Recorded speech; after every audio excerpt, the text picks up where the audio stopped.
All right, hello and welcome to Stampscapes Live, another impromptu video here stream. If you're watching this live or on replay, thanks so much for joining in. But these are the two ash trees. We have the larger and the smaller size to give you a little bit of perspective that they're used in conjunction with one another. We're going to try some quick applications with these, and I'll just get right into it here. I have some different sizes of paper here. This one's an almost half-page piece of paper, but I do cut off one side of it here an inch so that I can mat it on, my typical 8.5 by 11 sizes of paper.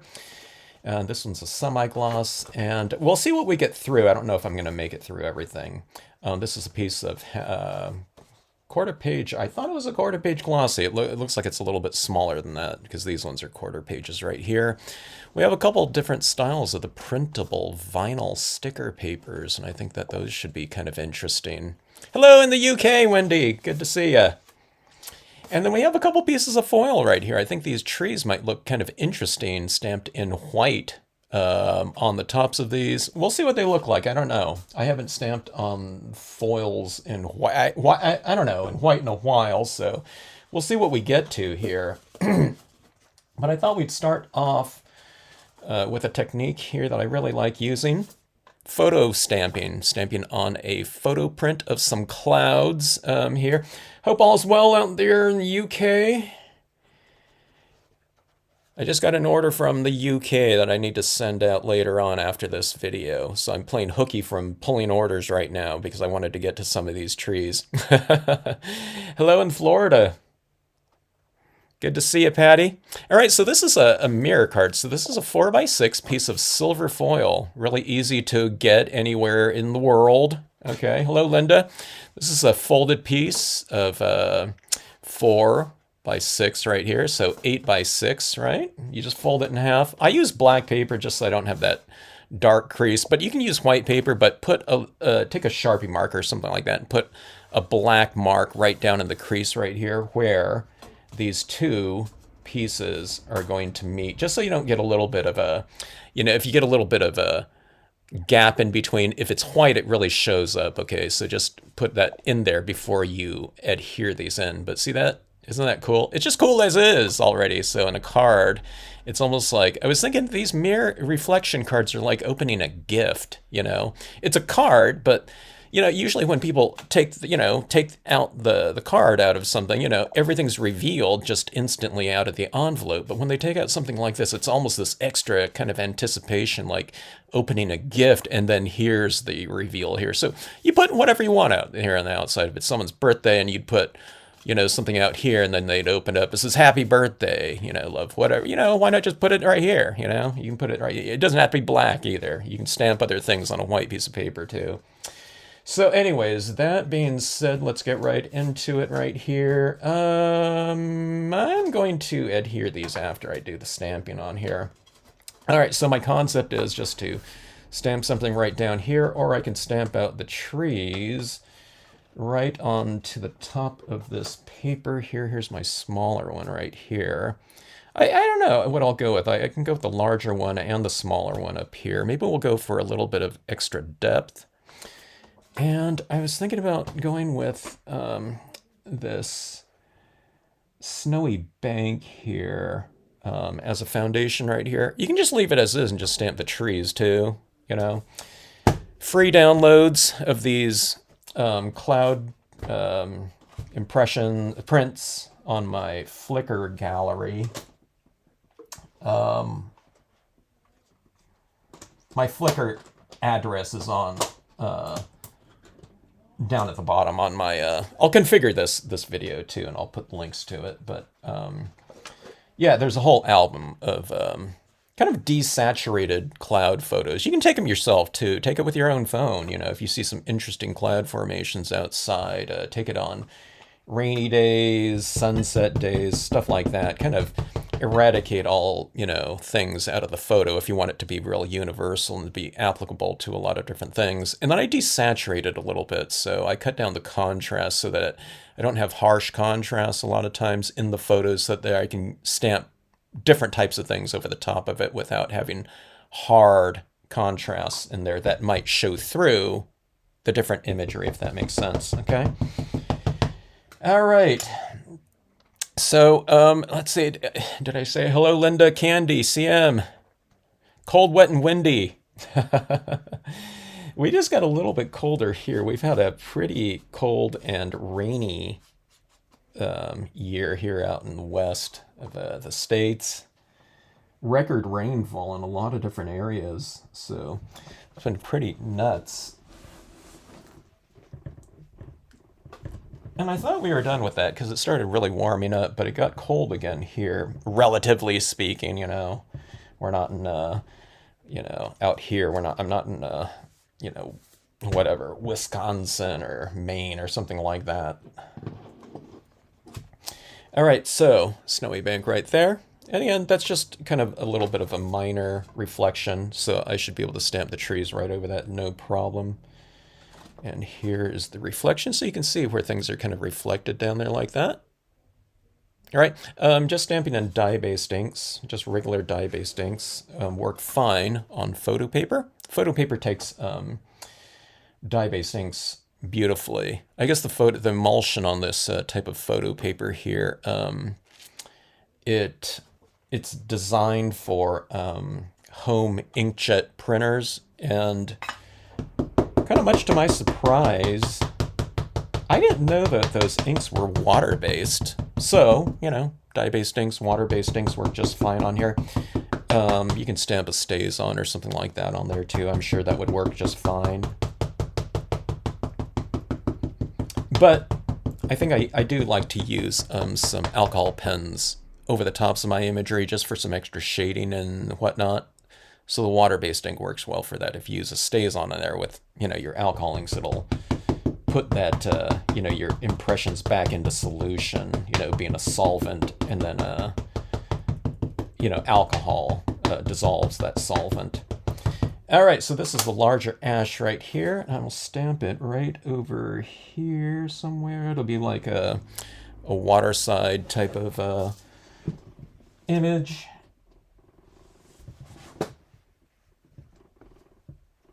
Large stamps, I stand up for my impression pressure here. And then I have a lot of scrap paper underneath. You can use a magazine or something like that for your larger imagery and whatnot. Okay, and then let's go for a little bit of depth with a smaller one back here in the distance. When you use photos in the background, you have that instant, instant background. It's kind of fun. Of course, you have that too if you go with colored types of papers as well. Not that everything has to be, you know, fast and whatever. You know, if you start with a blank piece of paper, a white piece of paper, then there's more opportunity for variation, of course.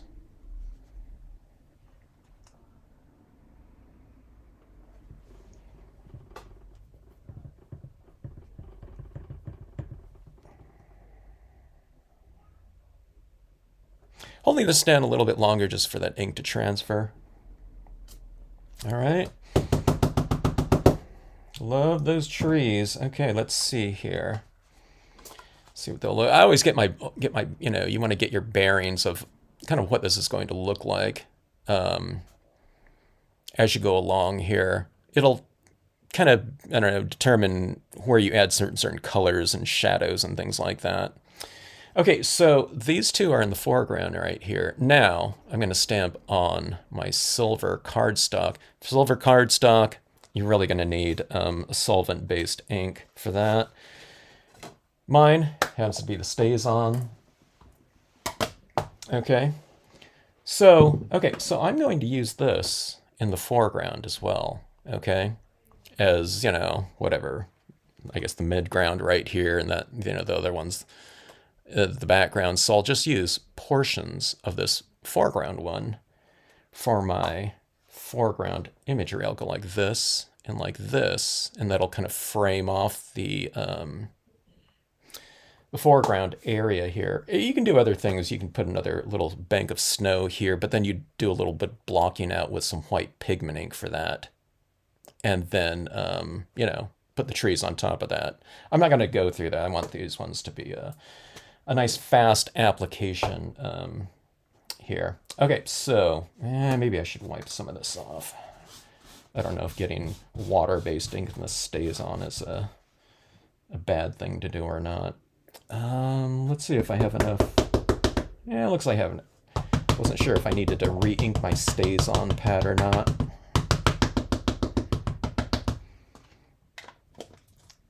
Okay, let's see here. We'll go, make sure I inked up enough. I'll go fairly high with this one. Remember, I'm not trying to block off everything in here. I'm just kind of want to frame off this bottom area. All right, so we get that right there. Can you see that? It's hard to see in this reflection here. You can see my camera right there, though.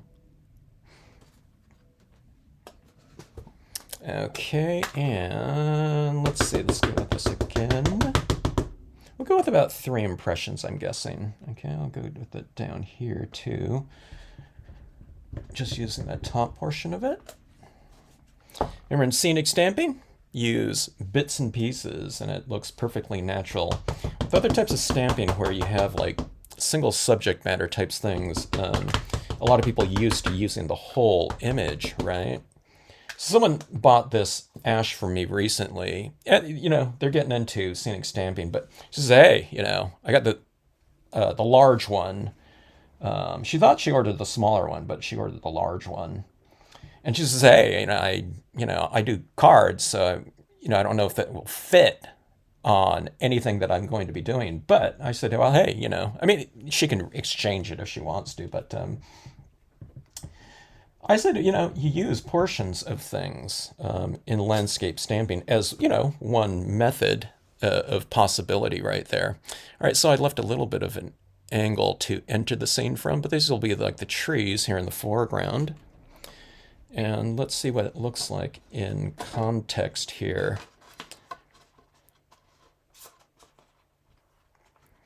Patty takes pictures of the sky. Awesome. You ought to use some of those. But look at that depth right there in this, this frozen pond situation right here. See how these trees right here on the left and right, they're to frame off this bottom portion like this down here. Now, they're not solid like,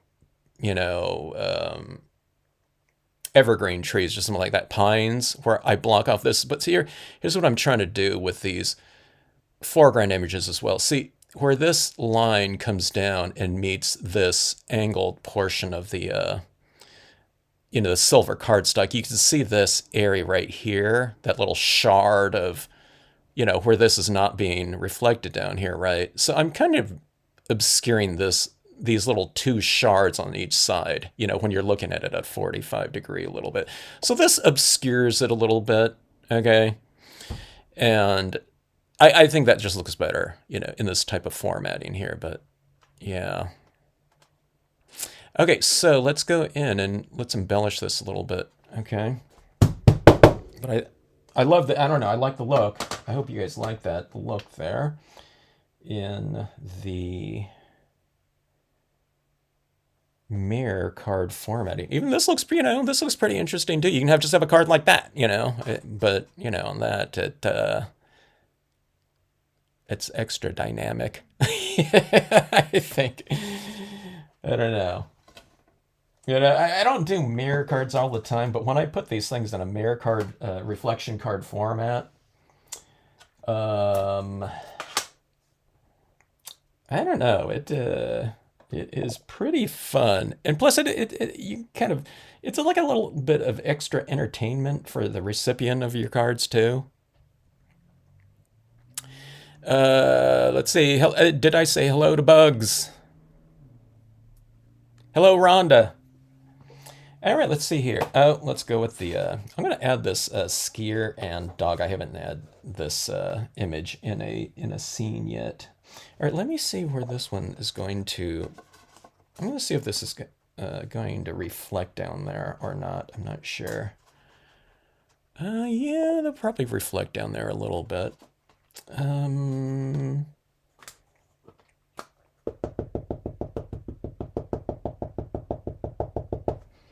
Okay, let's see.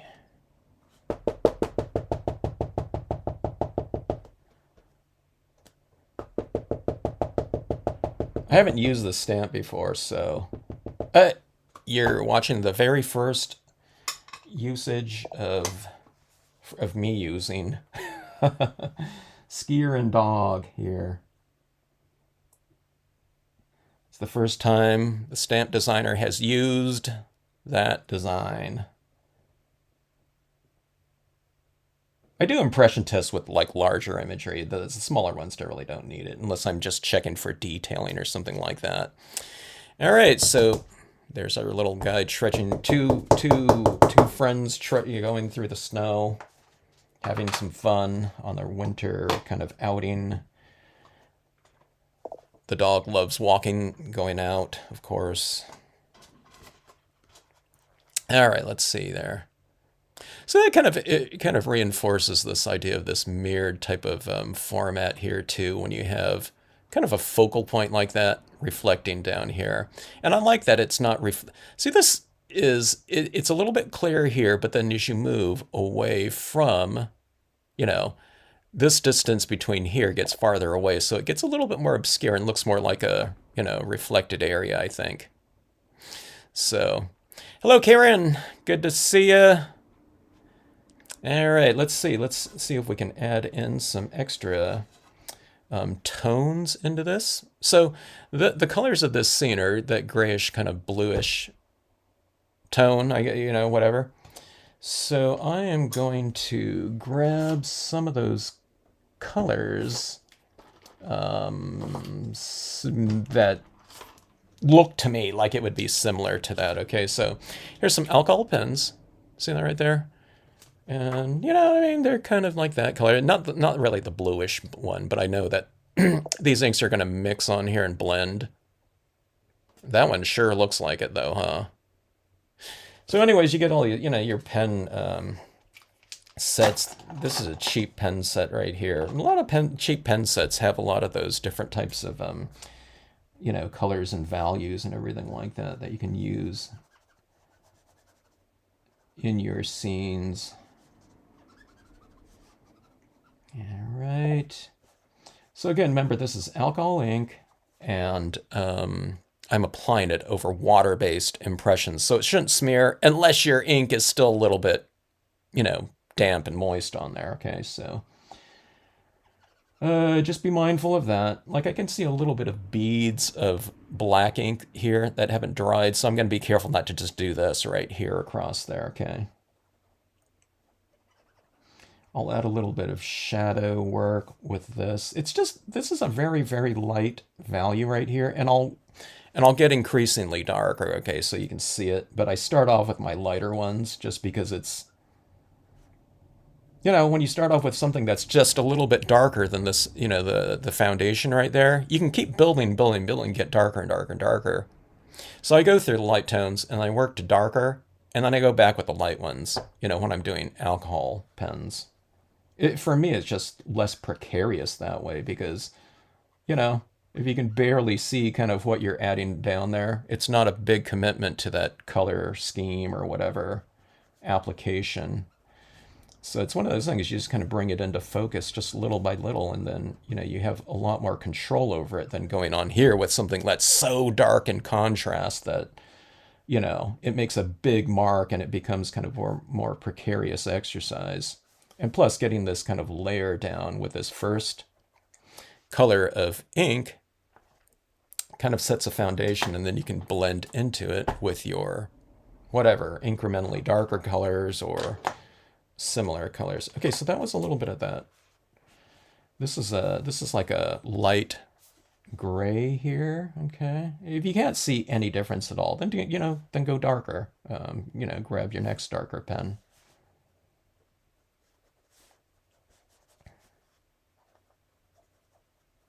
The red bud trees are in full bloom here.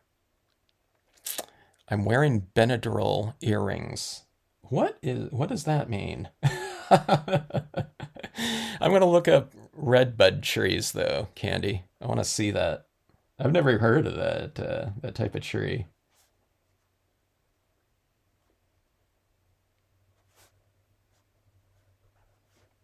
Uh, what uh, what color are the blooms? Hello, Terry. Great to have you in the live. Okay, so this is a little bit of gray. So see this, I'm kind of modeling this, you know, uh, landscape a little bit. It's supposed to be snow, so it's not going to get, I mean, by the way, this is snow in here. But if you just, if it's spring and you wanted to color this green, then it's, a terrain in full green spring splendor or whatnot. Yeah, Linda, I couldn't wait to use these images. To me, there's some of the imagery. All of my imagery is somewhat evocative. I'm thinking about different things when I'm drawing them, when I'm designing. This pen right here was too light, that blue. So let's go to a little bit of a darker blue right here. It's not a dark blue though. It's still kind of, light one. But see what I mean? You can just you just work it from lighter tones and you work it just incrementally darker, and it's just so much easier. It's like glazing. It's the concept of it is kind of like what we used to do in like painting classes, beginning, oil painting classes, and kind of working from, we worked in washes and things like that, and you get incrementally thicker. So it's going from light to dark, but it's also going from thin to thick. And I'll add in some pigment ink in here just to kind of finish things off. But again, I wanted these to be kind of a quick card style of applications, so we'll keep it pretty minimal here. But see this right here too, adding then these colors and lights. I mean, I can obviously see my photo scene right here, but this could just be like a, shadow on the terrain right there. So it's nothing kind of major here. Yeah, let's go with a little bit darker tone though, so you can see it easier in this video here to this live stream. Okay, so see that? Just kind of just fleshing that out a little bit more. I'll add on a little bit of shadow, work at the base of the trees like that. You can use your blender pen, and go in there like that too. In this type of usage of your alcohol inks, it's a little bit more of that kind of textural look to alcohol pens. Some people want like zero texture with their alcohol pens, and I get it, but I love texture. So for me, it's not a bad thing to, to have that textural form in there. Okay, so see, I get a little bit harsh with that, but then I go back to my lighter one and I just kind of go light over dark and I just blend in those darker tones again, kind of getting that little kind of watercolory looking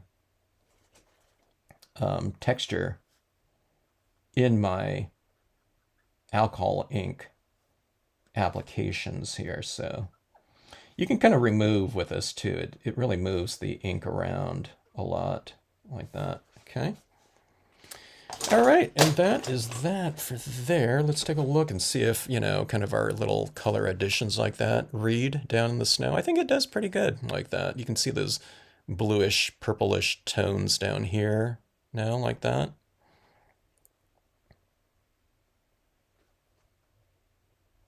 Yes, I was thinking, is that cause an allergy where you have that you have Benadryl earrings?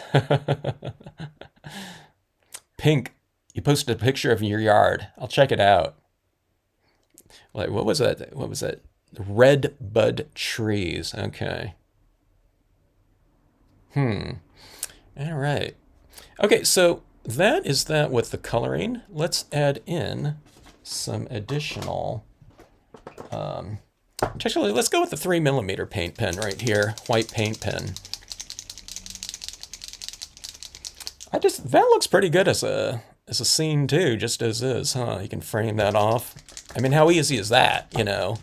One, two, three, four impressions, and then a little bit of coloring and kind of minimal coloring of that. On top of a photo. All right, so this is a 3mm paint pen. I'm using that just because it's big. And I'll go in here and I'll add in, just see where areas where I've colored in there. I'm just adding in like, I don't know, kind of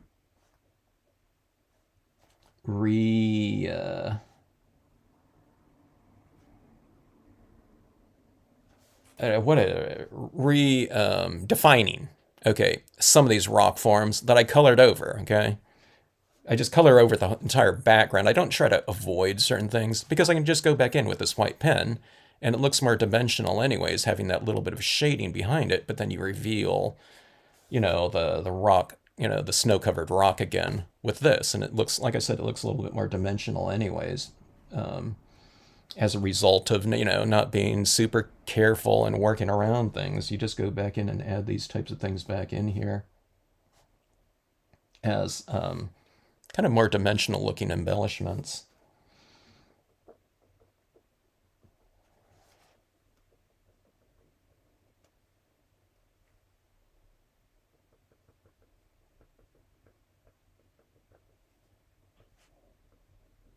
Yeah, I've wondered about that candy. Sometimes it's like people aren't allergic to anything, and then suddenly, it's like allergies hit.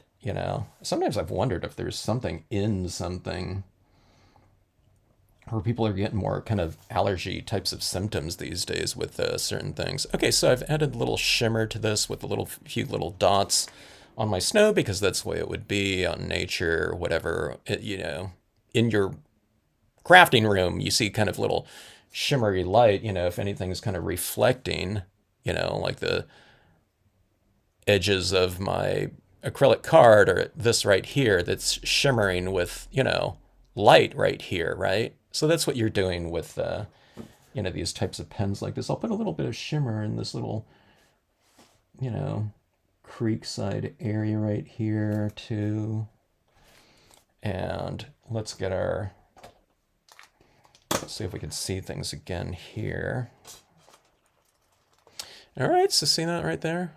It looks pretty dimensional like that. And see, what's fun about these little cards like this is, someone's going to open it up like that.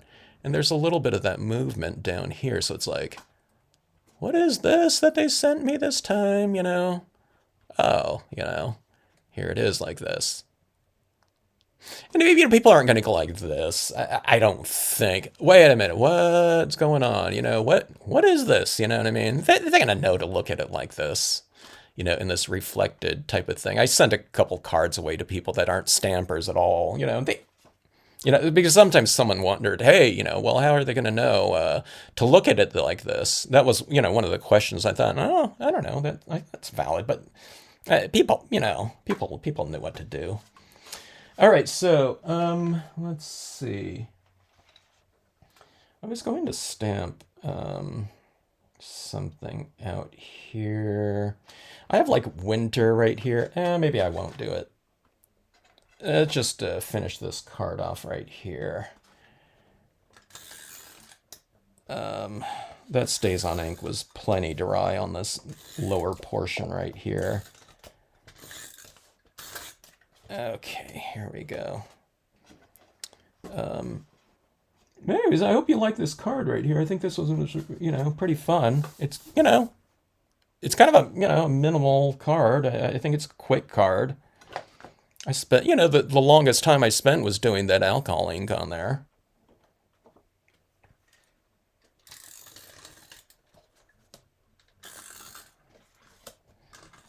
But again, I think this top portion just alone looked pretty good. Someone wants to just do, something like that. This would be good on just, if you didn't have anything in that background too. If you just did this composition on a piece of white paper, I think it'd look pretty cool. Oh, I almost forgot. Okay, so let's see. Let's get this taped in there. But there. So that, we can end the video, the live right there. All right. Brilliance. Okay. Or any type of white pigment ink, okay? You can do this with. In a nice thin layer. Don't go in with your brand new thickly applied white pigment ink pads. If you just got it. Some people don't have white pigment ink pads, and they just went out and bought it, and then they try this and they go like this in here, but then it's like soaked with pigment ink, okay? And then they go like this and they're getting big blobs, okay? Mine is an old pad, and then when I re-ink my pads, I tend to keep it a little bit like medium, whatever, applied saturation, medium dampness, or whatever you call it, okay?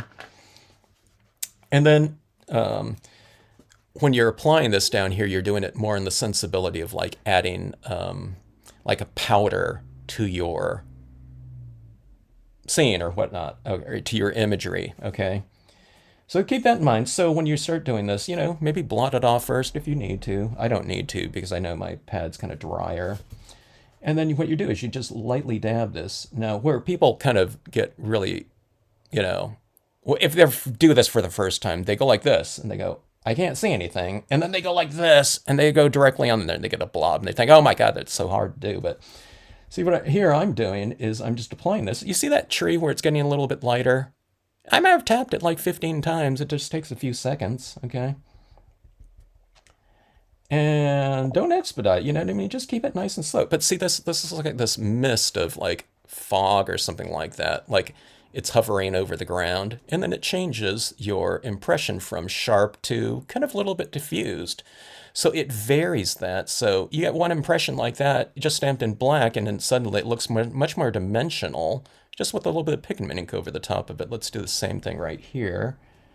Okay, I'm just going to go with a little bit, see, I'm tapping, and see, it's barely showing right there. That's what you want. And then I'm kind of working it up the tree, so it's going from a little bit more opaque down here to a little bit more translucent to, nothing. See that right there? So see, it looks like, these trees are a little bit in this illuminated mist. Now let's do the same thing with our characters right here. So I'm just do it. I like putting it over their legs.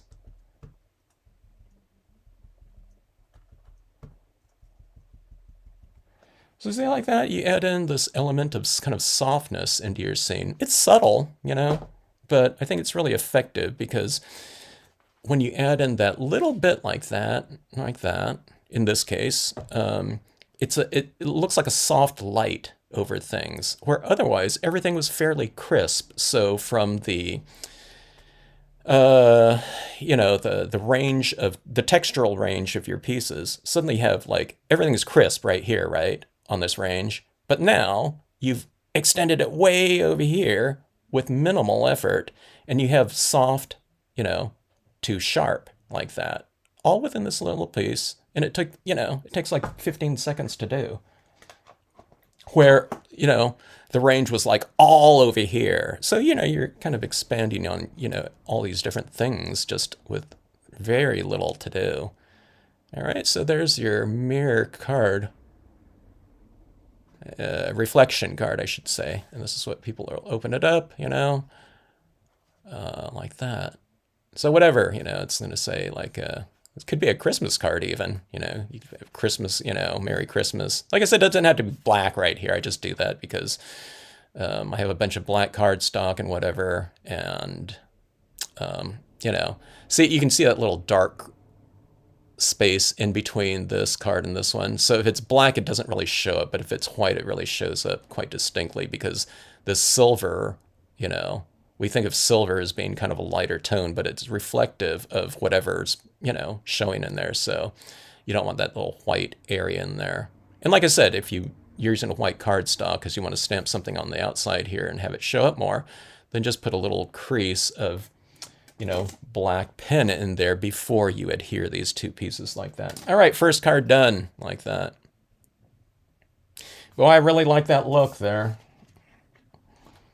Every time I do a reflection card, I just want to keep doing those cards. All right, let's see here. Let's go with a little bit of a special effect type of thing. Special effects meaning, a different type of paper. So this is the printable holographic vinyl sticker paper, okay? So it's not holographic sticker paper. It's not holographic vinyl. It's printable holographic sticker paper. Okay, you know, this is not rare. Okay, this is out there because they make this stuff to go through your home inkjet printer, okay? And it typically comes in different types of patterns. And while I have my Brilliance ink, okay, now you got to use the Brilliance ink on here, okay? Because this is a water-based pigment ink on here. If you're doing this blocking out that I'm going to be doing, okay? You can do other things on there.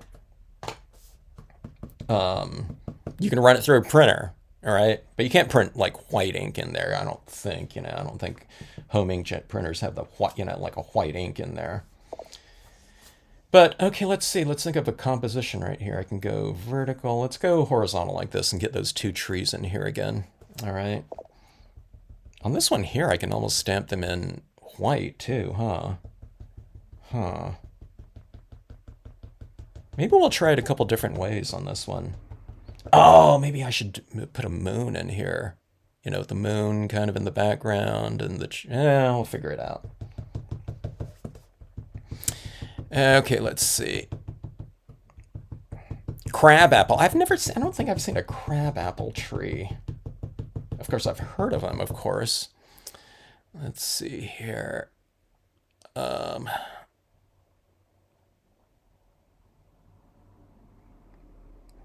reading the comments here.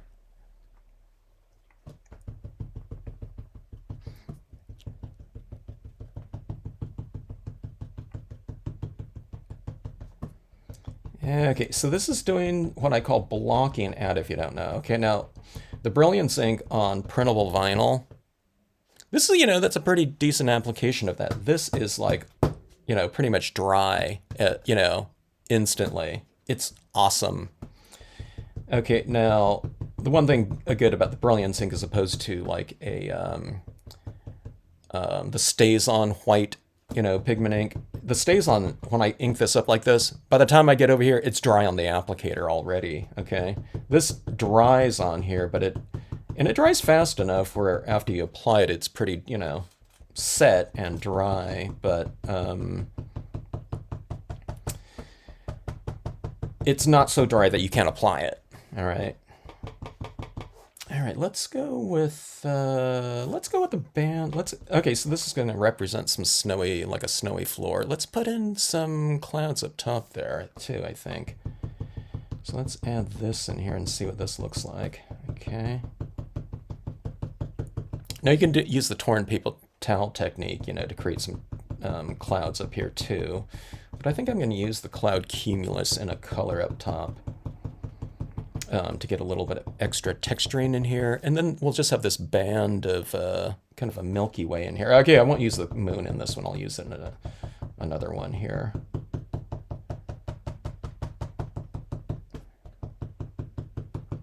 But this, okay, you know, the thing that's going to take the longest on this one is just applying this white. And it's really easy to do. Mine's real clumpy. Okay, if you see all that. It's not applied evenly. It's real clumpy here and there. Doesn't need to be smooth, okay? Just, you know, your only thing is the more opaque you want it, then just apply more of the white ink, okay? So as you can see, some of the stars are showing through in some of the areas. Some of it's, you know, it's a little bit more blocked out. So it just depends on how you want it. Sometimes I've been blocking out, you know, kind of a lot in certain areas, like in the landscape or something like that before, but I've since come to start using a little bit less to have the stars showing through, you know, my landscape area. It doesn't have to be snow either, because we can color this now with colored pencils, and the colored pencils adhere to the white Brilliance ink just fine. You know, you can't do something like you can with colored pencils on a piece of matte, you know, colored pencil kind of design paper. But you can apply, you know, a decent amount of it as long as your pencils are reasonably soft. There's some colored pencils that are a little bit harder than others, I've heard. Okay, so let's see. Let's clean off my cloud cumulus here. Oops. I have a lot of, there must be white pigment ink on this.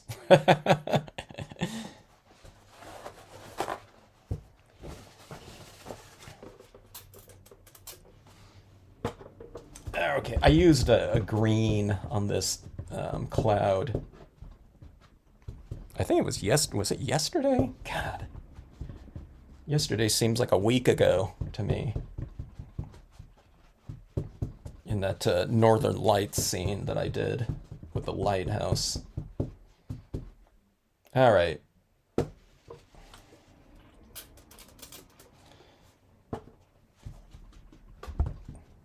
This is what happens when if I don't clean this off too well. I'm in a demonstration, a live demonstration somewhere, or something like that. Oftentimes it was like at conventions where I'm using all kinds of different things, and it's like okay, we're gonna stamp out a blue cloud here, and boom, it's green because I forgot. Oh man, I did that other scene, whatever 3 scenes ago, and I didn't clean this off, and a lot of that ink can hide in the grooves here. All right, we're just going with a light blue. This is dye-based ink again. I'm going to have some clouds coming from the top down in this. Okay, so this is top and bottom right here. And I'm going to wipe off the bottom of this cloud. Okay. In this case, because I'm stamping the cloud kind of upside down here because, I want the billows to be pointing down into the scene. All right. And we'll just stamp that right over the top of the white pigment ink. I don't know if you can see that right there. Okay.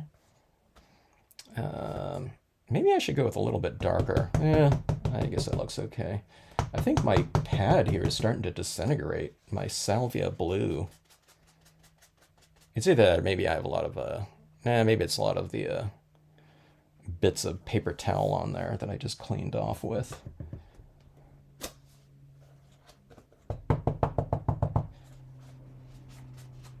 Okay. All right, so we have those clouds coming down from the top like that.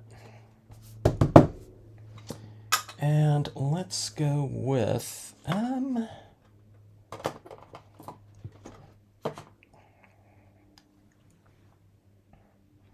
thinking about using this one again. And if I do, I'm trying to decide if I want to do it. I might not want to do it in black. I might want to do it in a color out of my color scheme. But if I do it in black, then it'll be a little bit more contrasted against this background. Let's do it in black. It could be done in like a blue tone or something like that, where it's set back into the scene a little bit more. But I think with this very busy holographic like that, maybe I should do something that stands out a little bit more. That's just my thought there. I don't know. I might do this and it's like, oh, next time I'm going to use the lighter blue. So don't struggle with those types of choices too long when you're doing your scenes. And you know what I mean? Unless you're like down to your last piece of whatever holographic vinyl and you can't get any more or something like that.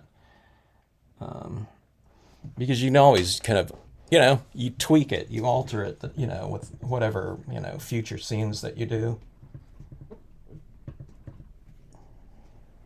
And oftentimes it's not like a one or the other, pass or fail type of thing. It's usually like, oh, that looks pretty good, but maybe this would have looked a little bit better, like 10% better or something like that. Okay, I'm glad I did that one in black right there. Okay, it's stamped out a little bit more grayscale for some reason. I don't know, maybe I need to re-ink my pad.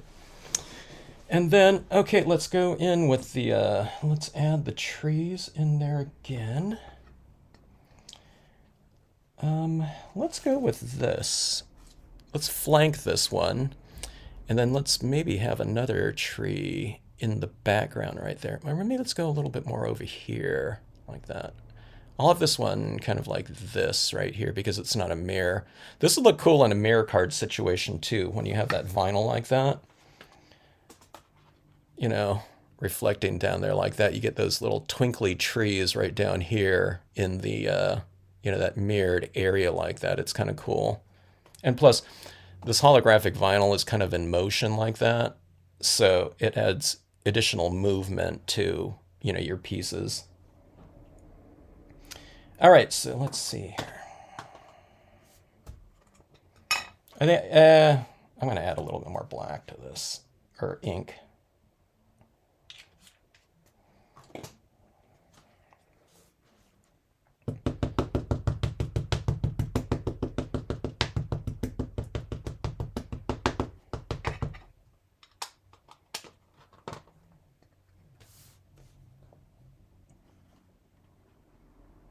I'm stamping this a little bit farther off the page on this one because I'm thinking about putting like 2 large ones and a smaller one like that. I might put the smaller one kind of on the other side of the whatever, that little bluff or whatever.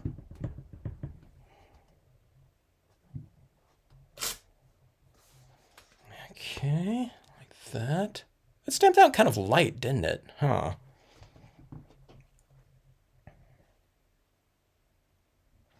This holographic is stamping out lighter to me for some reason. Let's go with the stays on. Let's go with the stays on. I don't know why that's doing it. It usually looks pretty good. Oh, maybe, okay. I forgot I'm stamping on the vinyl, so where's that? I do have a guide here somewhere. And I don't know where it went. I don't know, but I have the different inks stamped out on the vinyl, showing what they look like. Yeah, I forgot about that. Those do stamp out a little bit lighter, like that. Okay, so everything worked on the vinyl. So I already forgot about all these things, Linda. But these stamped out pretty well on there, you know, or the dye-based inks work pretty good. The stays-on work really good too, but I think I was using a lot of the Brilliance. But you can use like a VersaFine Clair on here too. Maybe I'll use the Clair. I haven't used my Clair in a while. Let's see. Okay, so the VersaFine Clair and the Brilliance worked really dark on this paper.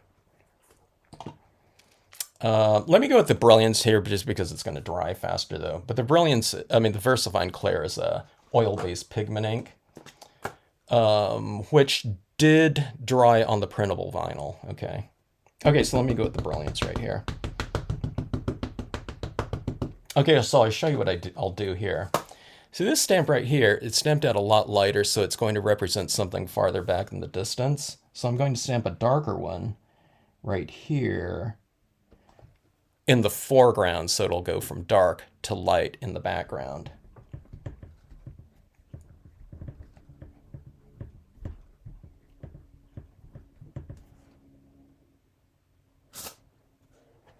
All right, like so. Uh-oh, that didn't stamp out very dark either.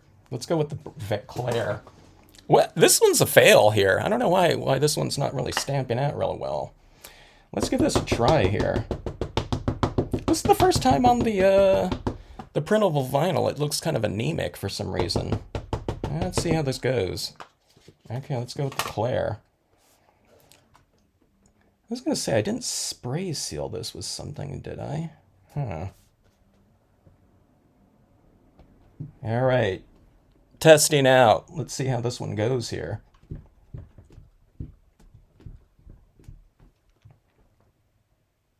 All right, I'll hold down longer too, you know, and see if that transfer takes place. Kind of light, huh? Darker than those in those other impressions. Now let's see how this goes. We'll see if I can create something from this. It could be one of those with kind of a ton of white pigment ink over the entire surface. If you don't like everything, you know, that's going on, you just kind of obscure everything. It becomes like a really foggy day. Okay, so let's go with the VersaFine Clair here again. And what I'm going to do is we'll put this one. Hey, I would have stamped it out in a lighter tone, but apparently stamping it out kind of light, with those other colors are light anyway. So I'm going to mask off that little bluff right there. And we'll go with this right in here. I'll hold down. Now watch this one be like the super darkest impression, and it's supposed to represent something that's the farthest away when it should be lighter.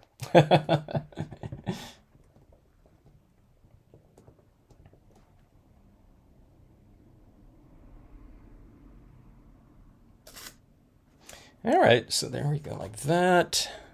Okay, so that's on the other side of the bluff like that. All right, let's see if we can bring some kind of focus into this, crazy, I don't know, really light impressioned foundation right here. We might be cutting off this side like that, though.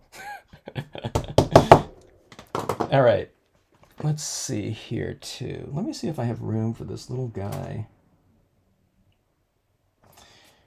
All right, I am going to stamp this. All right, here's what I'm going to do. I'm going to color this scene in right here, but I'm wondering if I should stamp my little character in there first, because when I color this in, it's going to be with the colored pencils, and it's going to be wax, right? Because that colored pencil binder. But let's see. Sometimes I can do the background first, and then I get a nice crisp impression over the top of it in StazOn ink. Let's go ahead and do that. But knowing what's going on in this one, maybe it's better to stamp this one out first, directly on top of that, and then work the color around it. Here,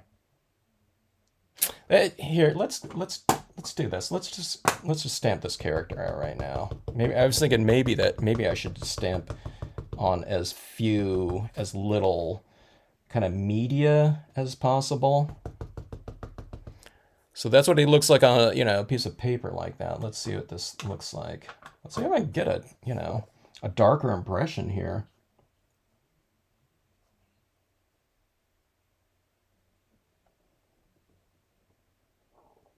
All right, I'm holding and transferring here. Hopefully. I was telling someone recently that was having troubles with Brilliance ink on, I think it was on foil or something like that. I said, hey, hold down and allow to transfer and allow that ink to set up a little bit longer, meaning when it starts to dry a little bit before you lift off. And now it was with a much bigger stamp and with a lot of more flat surface area than this one. But let's see how this one goes here. Now that one's almost dry because this is like stuck on there. All right. Oh, see, that's okay. Maybe I didn't hold down long enough with these things, but I usually haven't had to in the past. All right, so there's our little guy like that. All right, so let's start coloring that in. Actually, with that little character, it looks pretty good. All right, so here's our colored pencils. All right, and I'm just doing it in blue tones because that's really great for snow. And okay, now watch this not work right here where it's all worked every time in the past, but see this like colored pencils right here? It really transfers onto the surface really nicely. Like I said, I don't know if you probably can't get like 4 layers of colored pencil or something like that, like heavy duty colored pencil kind of technique on here. But this, see, I'm just applying this very lightly like this, and it's adhering to the surface with no problem. So it makes for a really great combination of media and surface to, utilize things like this on top of an otherwise, an kind of incompatible medium of vinyl holographic papers. You can't just go directly on top of that, so you apply that Brilliance ink on top of it, and then the Brilliance ink adheres to the vinyl, but it's also accepting of soft media like colored pencils. You can probably use graphite on there if you want to. I don't know of any stampers that use graphite, but soft media like that, I'm sure you could. All right, let's see these rocks down here. I'm just applying a little bit of a shadow on them. Okay. Oh, I know what I can do for those trees there that didn't stamp out as dark as I wanted it to. See, some of these rocks are showing through right there. So I'll just take the colored pencil, right, and just render, you know, a darker area with the colored pencil on there. Yeah, the colored pencil is actually sticking to the, what color did I use? The VersaFine Clair on this tree? I think I used the VersaFine Clair, right? Okay, so this colored pencil is adhering to the VersaFine Clair area. Pretty good. So here's the black colored pencil solution. I meant to do all this just as an example, by the way. I didn't, I'm just joking, but hey. This is why I'm not lying when I say to everyone, hey, don't toss your things out, if you run into these things. Now, I don't know why I run into this, this time. It's like every time I use this printable vinyl, it seems to work just fine. But see, I just filled it in with the black colored pencil and it looks, I'd want it darker, yeah, but it's dark enough right here. And it's just a colored pencil's an easy solution for that. Okay, so that was the darker blue. Now let's use some of the lighter. Yeah, it's a little bit of a warmer tone blue like this. And you're just kind of blending that in with your, whatever your standard colored pencil technique of blending that type of media like that. Let's go down here in the water. There's a little creek like that alongside. Kind of has a little bit of a glowy look to it, I think.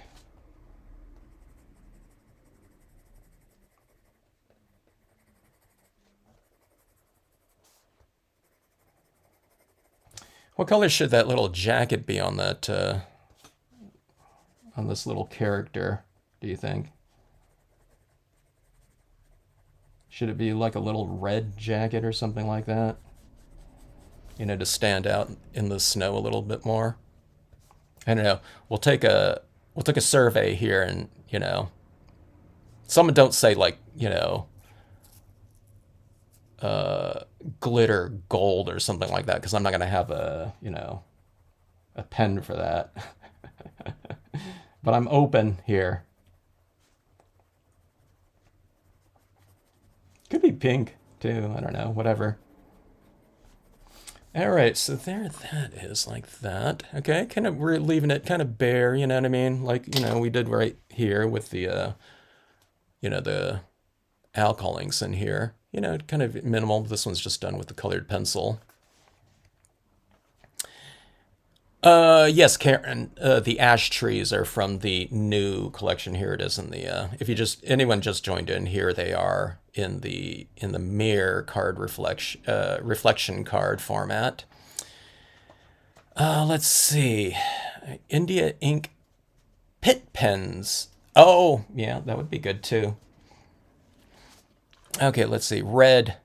That's what I'm thinking too. Red, I don't know, it kind of stands out in there, huh?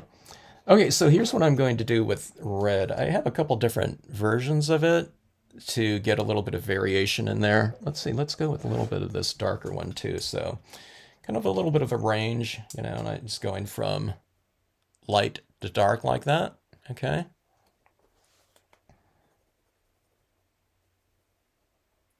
So I like to layer things, at least with a couple different shades or values of colors, okay?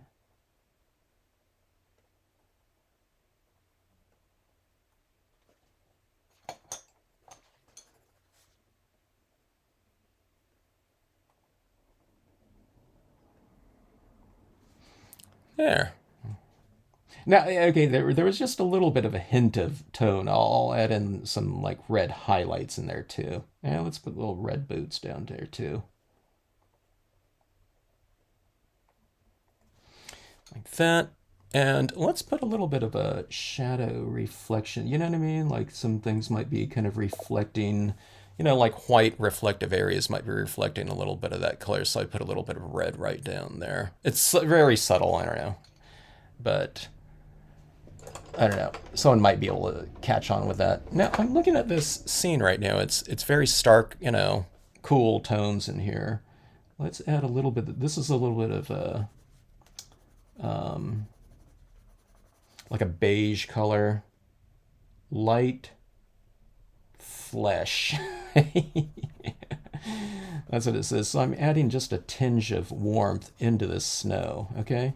Sometimes if you add a little bit of a hint of warmth into your areas like this, it just makes it a little bit more inviting. That's why you use a little bit of a warmer blue sometimes, in a otherwise cool blue winter scene or something like that. It's a little bit of a warmer blue in there. Okay, now I'm looking at this here too. And let's get a little bit more definition in this terrain. So let's pull out the black. And let's go with this. A little bit more definition between that little kind of creek or whatever, if it is a creek. It's a little bit more shading around the base of the rocks. Let's add a little bit more of a vignette. On the sides, we'll give this little character a little bit of a shadow too. Like that. See that little bit of shadow at the base like that? I just thought of something. I guess this little guy's going out because he likes, you know, he likes to go sledding out in the under the starlight, I guess. Or maybe he's going home, after a long day of sledding. That would have been like us as kids, back when, we'd take off for the day and parents were cool with that, and we'd be coming back sometimes like after dark.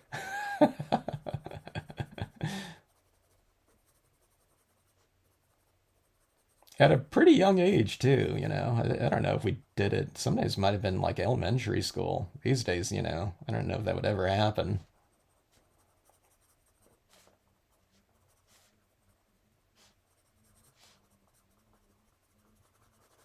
We'd be going out with our BB guns. Okay, so a little bit more terrain down there. I think everything worked out just fine. I don't know. Like I said, yeah, preferable if it's a little bit darker in the trees or whatever. But yeah, I don't know. Okay, so adding in my little highlighting on here. Okay, so things aren't quite as light on this one, so I'll need to be a little bit more kind of, oh, I don't know, whatever. Not careful, but I'll use this a little bit more sparingly, okay, because it's going to stand out because, the background is, quite a bit darker, so these little highlights like that really stand out a little bit more. So they're standing out quite a bit, but I'm going to add some white pigment ink over the top of it, okay, which will blend that out a little bit more. It'll blend in these sharp looking highlights like that. Let's use the small one too, the 7.7 millimeter here. Hello, Harold. Hey, Harold, I stand. Have you guys, Harold, you've probably been to Portland Head Lighthouse before, living out there. I don't know if locals go to that type of thing, but you probably went to it at some point in time. I take it Portland Head Lighthouse is in kind of the Portland. Is that in the Portland area then? Is that why they call it that? But that's that lighthouse, that new lighthouse stamp. I wish I had it when I was at your store. Or I'm saying Harold. I don't know if it's Linda. If you're ever in Maine, everyone, go to Penn Ventures in West Rockport, Maine.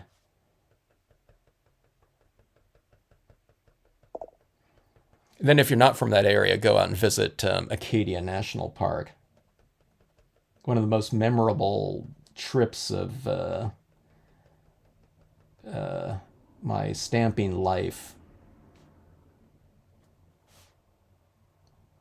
I say stamping life because I went out there to teach at Penn Ventures and then demonstrate at their at their convention out there, which is so much fun. The first trip I took out there, I just kind of taught at a bunch of different stores, and then I, got in a plane and took off. But this time I took, it was a little bit later in my teaching days, and I started taking more time in various locations to check out the local sites.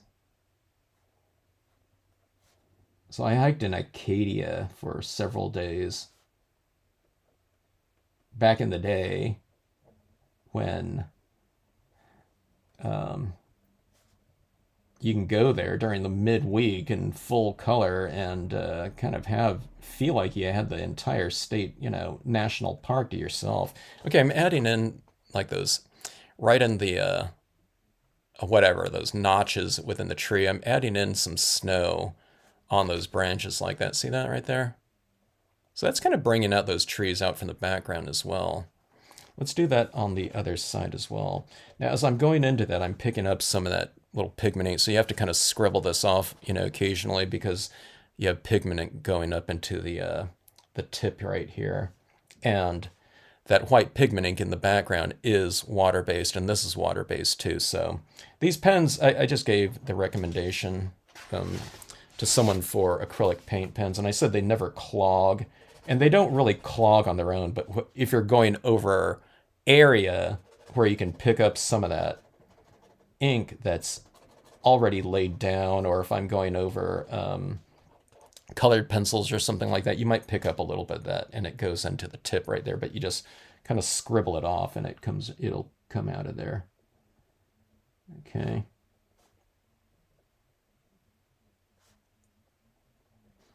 All right, so adding this into these tree notches like that.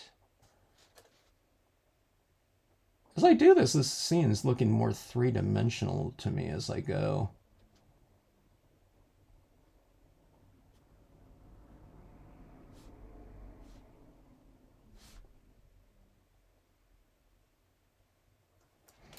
All right, see that right there? Those branches and whatnot. I mean, you don't have to put it everywhere. When you're doing these little types of detail works, hold the card out at arm's distance periodically. Or, I just kind of look at it, from a distance like that, because you want to see what these little types of embellishments, how they're affecting the overall look of your scene. Because if you're just kind of focusing on the application of these little dots like this, or little lines or whatever, sometimes you lose track of the overall because you're focusing on just one little area at a time. You're looking at like this and this and this and this. But you kind of have to open it up and take a look and see what it looks like so. Let's see, let's put a little bit of highlight on the side of the tree like this too.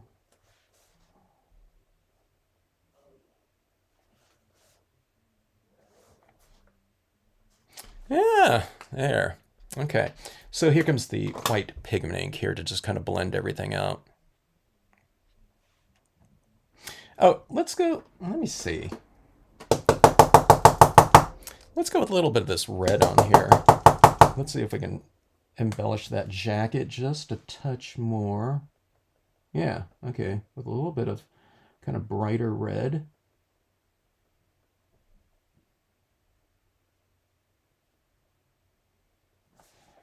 There we go.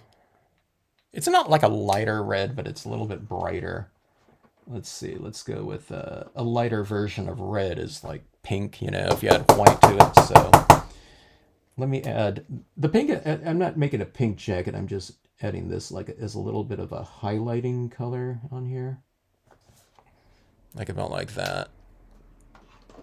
And let's go in with our white pigment ink right here. Okay, so this one's taking a little bit longer than what I thought, because I was testing out black inks on here for some reason. I don't know why. I mean, that little guy, I needed to hold it down, I guess, longer. I don't know, even like 30 seconds longer or something like that. I don't know why this time I, would have had to do that, but oh well. Okay, so let's see. Smashing that down like that, getting it right, the right consistency, right? And let's add in a little bit of that textural variation and light back into this, okay? Or not back into it, but adding it into it, okay? See that right there? A little bit down at the base of that tree. And let's put it around our character's feet.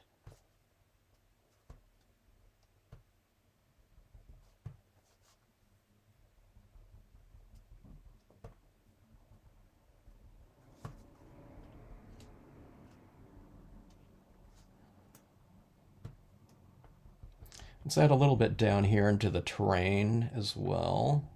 So we get a little bit of a crisp and soft textural changes. I think I added a little bit too much over here. I just switched this off to the dry portion of that, and I'm just going back in there and wiping off a little bit, like off that. It dries really fast on top of this paper, so, you know, be aware. But I think that looks pretty good like that. Look at that! Look at that background. Isn't that wild like that? It's kind of interesting. These little highlights like this too kind of stand out a little bit more at certain angles too. When you go like this, even those little white pen. Maybe I was thinking those white little paint pens look like they're kind of shimmering, but maybe it's just this kind of showing through these areas where I've applied it that kind of gives it that little illusion of shimmer. It almost looks like glitter, like I've used a glitter pen. Maybe you can use a glitter pen on there too, now that I think about it. But there's this little bit of water down here. I want to add a little shimmer to that water, and this card should be done. Oh, there's a little snowy rock right there too in the water. So I just put a little bit of this right here too. So I missed a couple things. All right, so see that right down there. And you got that. This will look a little bit, that looks a little bit harsh like that. Looks like this is kind of like normal viewing right there. Okay, that little jacket does stand out. When you're working on this type of like super reflective material like this, sometimes it's kind of, you have to kind of hold it up at different angles to see what you're doing like this, because this is so reflective. You're getting a lot of this light reflecting back in your face. Someone told me, I posted something that I used on the Facebook group Stamp Junkies, and someone said, I think it was the printable holographic vinyl one. It could have been the just holographic cardstock too, you know, that had a wild kind of pattern to it. But they said they tried working on it, or they don't work on the holographics because it makes them dizzy. You know what I mean? I can kind of get what they were working at, because sometimes when I'm looking at this, and sometimes when it's really reflective, you get a lot of light kind of shining back in your eyes. So your eyes are adjusting for that type of glare, you know, and, you know, you can kind of lose track a little bit. But what you do is you hold it at different angles, and you decide about, you know, what application of media you want to, you know, is going to be the most ideal for it in different angles, considering the different lighting that's going to be on there. Okay, let's see. Let's start. Okay, let's see here.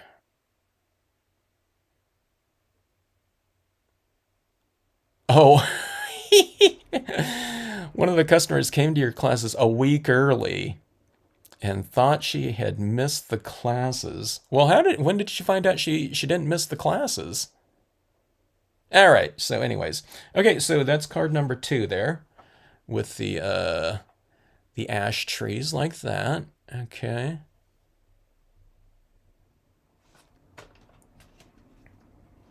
Well, hope she made it to the classes the following week then.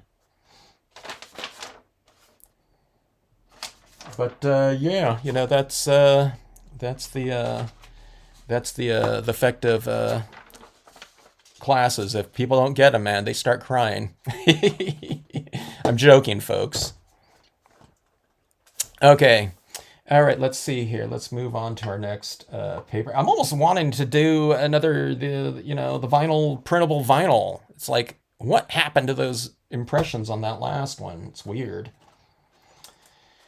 Okay, let's try something different here. Let's go with, you know, okay, so this is really inexpensive, cheap Recollections brand multicolored pack foil cardstocks. Okay, that they sell at Michael's. You can find it online too if you're not at local Michael's. So some people say, "Hey, my Michael's is so picked over, they don't have anything." All right, so let's see. We got to clean this off here. Okay, so the reason why I'm pointing out this this cardstock here is it can be a lot more porous than a lot of different vinyls out there, okay? I mean, not vinyls, cardstocks. What it can be good for us in stamping because sometimes the more mirrored style of foil cardstocks, stuff doesn't adhere to them as well because they're just so coated. But if you can see on this one, it's kind of textured a little bit. And on some of them, you can even see this. It's like this lizard skin crackle, on here a little bit.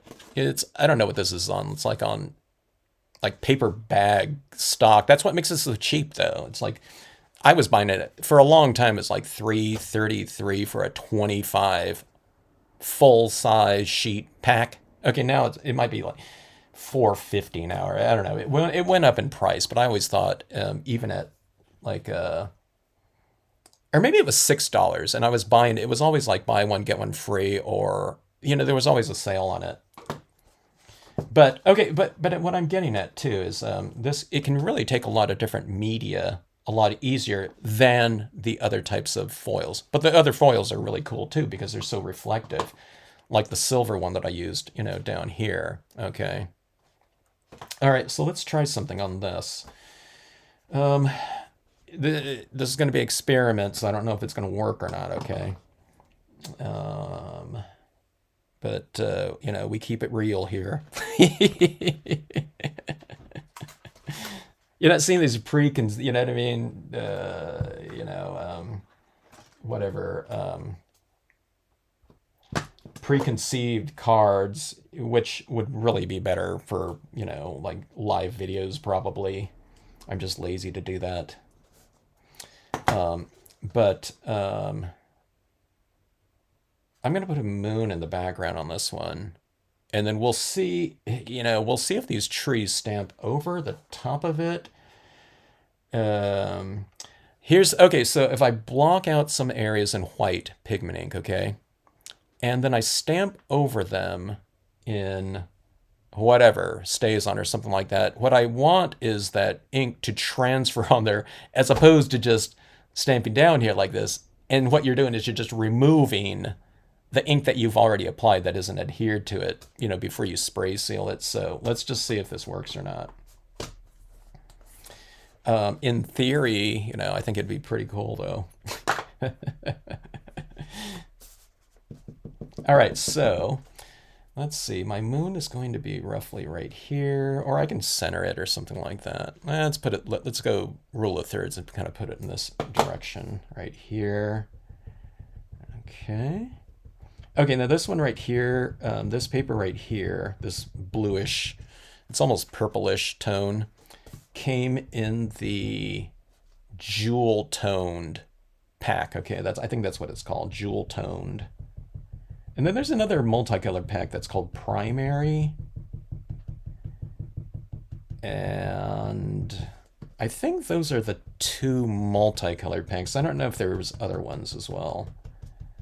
I think those were the ones that I, that were available when I bought it. Okay. Okay, so what I'm going for here is I'm going for kind of a little bit of a stronger opaque. It's not going to be completely opaque. Application right here of the pigment ink. And then I'm And then it's diffusing as it moves away from here, okay? Kind of like, you know, like a source of light through fog would look like, okay? It's gonna be stronger around the source of light. So in other words, you're going from thick to a thin application. But look at that glow like that of that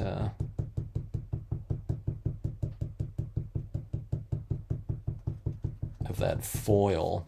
Because the foil's, you know, it's kind of reflective, so it's shining through that, you know, this whatever thin translucent layer of ink. What happens is when you start building this up though a little bit more, if you try to build it up even more, what you're doing is you're tapping down there and it's like you're removing ink. Okay, so it's like there's a super saturation point or something like that of applications. That being said, you can probably spray seal this or put a workable fixative over the top and then get more opacity, you know, and thickness of that application right here. This hopefully this should be a pretty fast card right here. It's like I haven't done these for a while. I haven't played around with like all the different media that I was playing around with, so sometimes I kind of forget how to use it. Or what I found in terms of the ideal application of it. Let's go with some paper towel cloud making technique right here, and we'll put our ash trees in a little bit of that as well. Hey, Harold, that's the first time I heard about someone crying, you know what I mean, in the classes. You should have pointed them out to me when I was out there. Yeah. Hello, Patty R. Good to see you. And have a great rest of evening if you're still on there. Okay, so I'm kind of softening this up a little bit, and let's see if I can get a good tear. I wanted to go for a kind of a rounded area, so I'm gonna mold this like this, or I don't know, not mold, but shape it like that. Like we'll go like that, okay?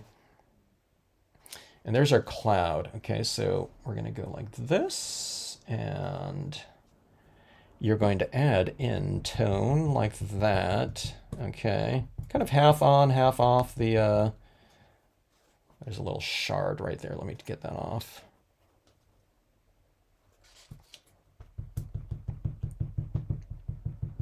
Okay, so you're going half on and half off of your paper towel, okay, right? And then what you do is you kind of have it a little bit irregular, okay, like that. So it's a little bit, you know, lighter in some areas and darker in the others, okay? So it's a little bit thicker ink and thinner in other areas. I'm saying that because it makes it really easy to do too.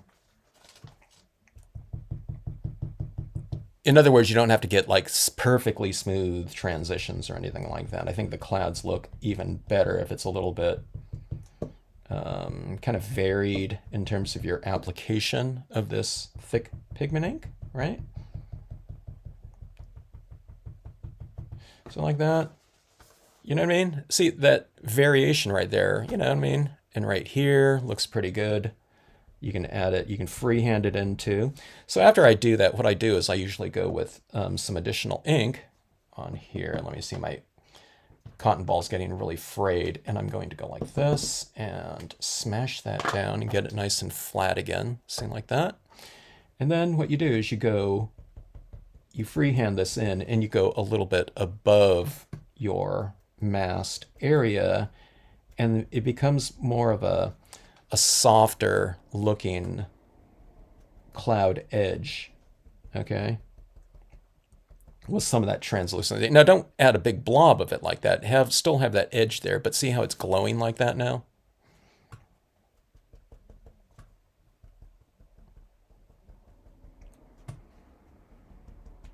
All right, then you just, you layer it down here. So I came in with this over here, this over here. Naturally, you could go with another ripped paper towel that's in a different shape, but I added this over here, here, and then I'll just put this one right, you know, somewhere in the middle, or, you know, put it down here. I'm moving this over a little bit like that.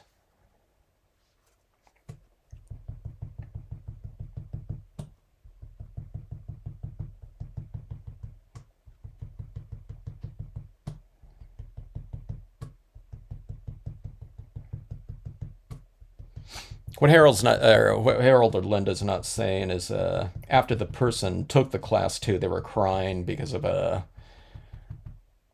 and after the class two of how bad the you know my abilities of a teacher were.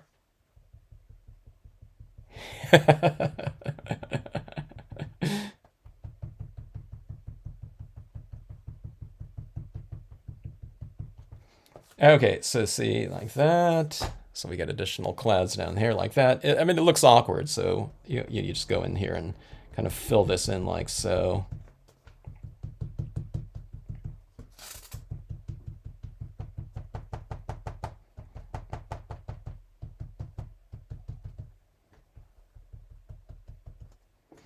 All right, so see that kind of just filled it out there. And there's like this area in here. I'm just going to freehand this part in.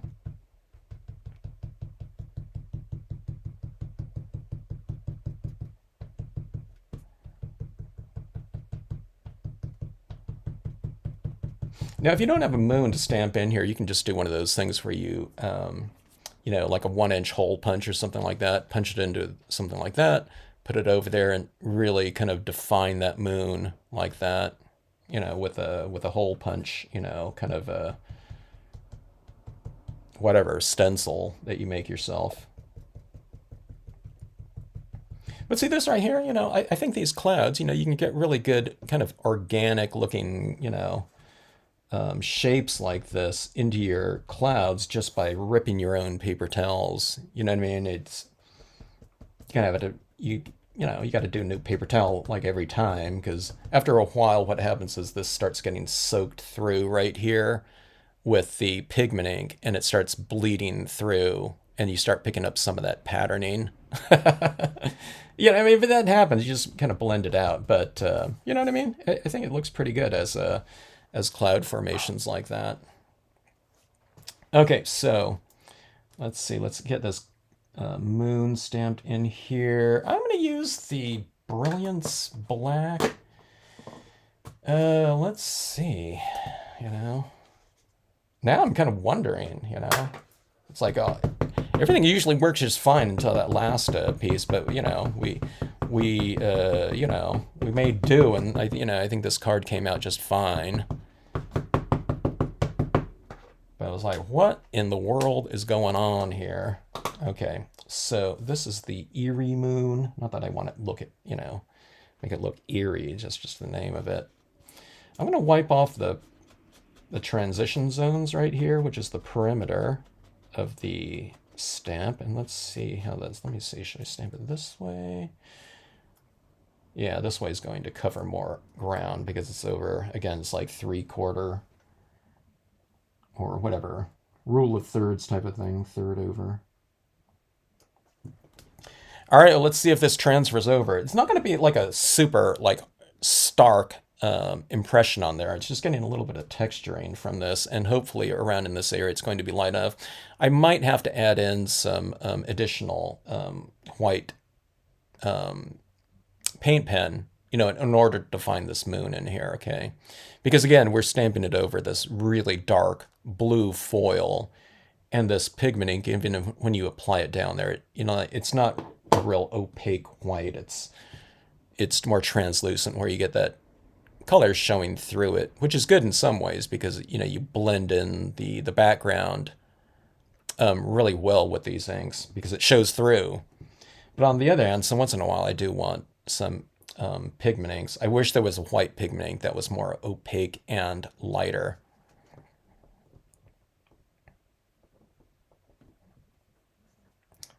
Okay, there we go.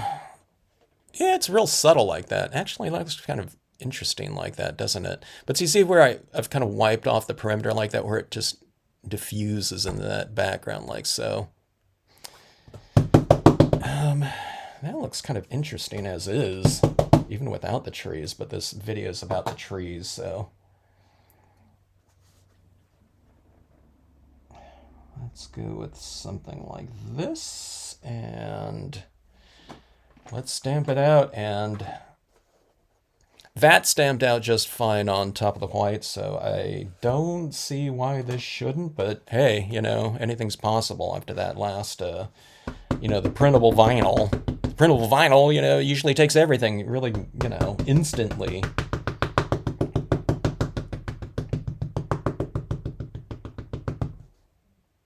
I was going to say, maybe my black Brilliance pad isn't inked up so much. It seems to be.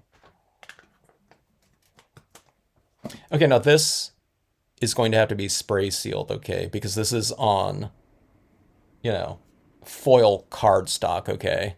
So it's pretty sealed off, even though it is a little bit more porous than other... This one, okay, I'm going to do this in black right here. I was thinking this could have been interesting in white too. Okay, we'll try this on then. We'll try a white impressions of this on maybe this, this other blue foil and see what that looks like. So I think these trees could look good in reverse out as well. That might look good on a reflection card though. Huh.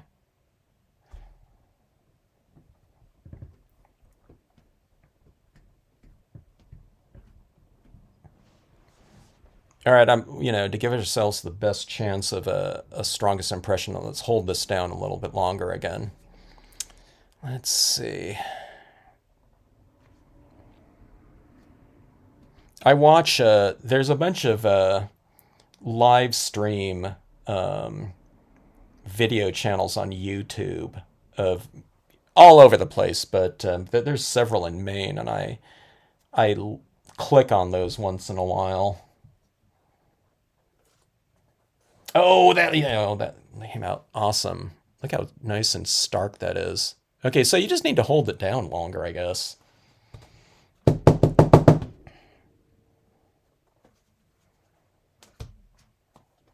I was going to stamp the smaller one. Let's go with the larger one again here. Okay.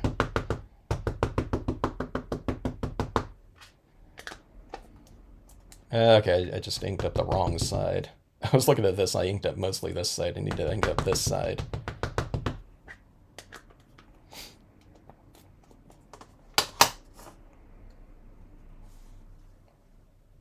Okay, I'm going to go a little bit lower just to,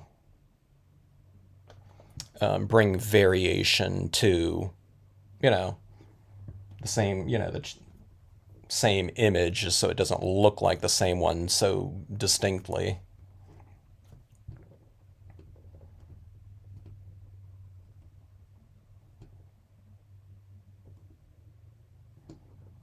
I'm probably holding this down way longer than I need to, but, might as well. Okay, but look how beautiful that looks right there. Over those clouds, huh?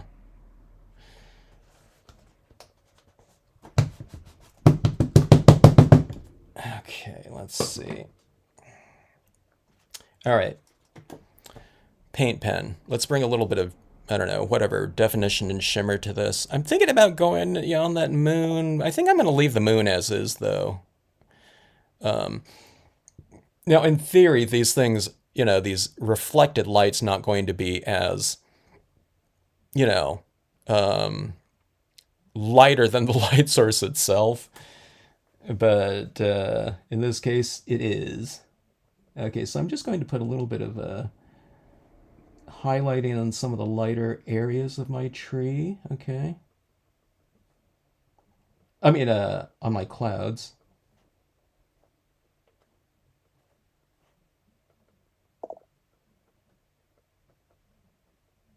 Just to bring a little bit of lighting into it like so, okay?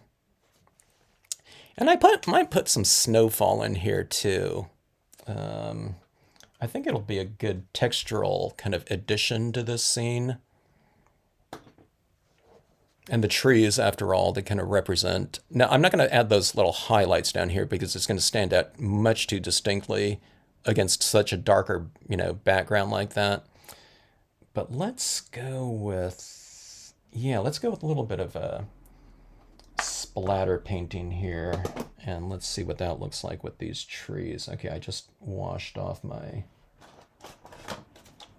old toothbrush before I did this, started this video, and I can't find it.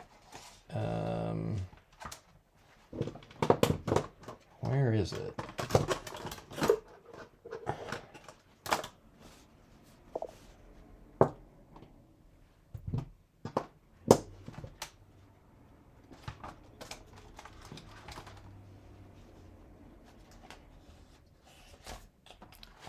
Where on earth did I put my tooth? Is it out? Oh, it's over by my computer. I'll be right back.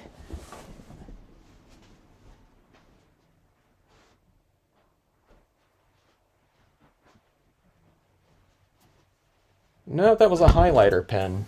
I guess I should have more than one Oh, here it is, right here. It's like buried in the under the alcohol ink pens. All right, so let's see.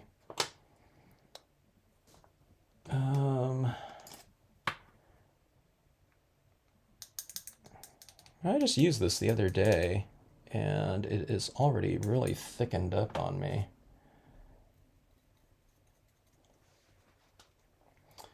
Dr. Martin's Bleed Proof White.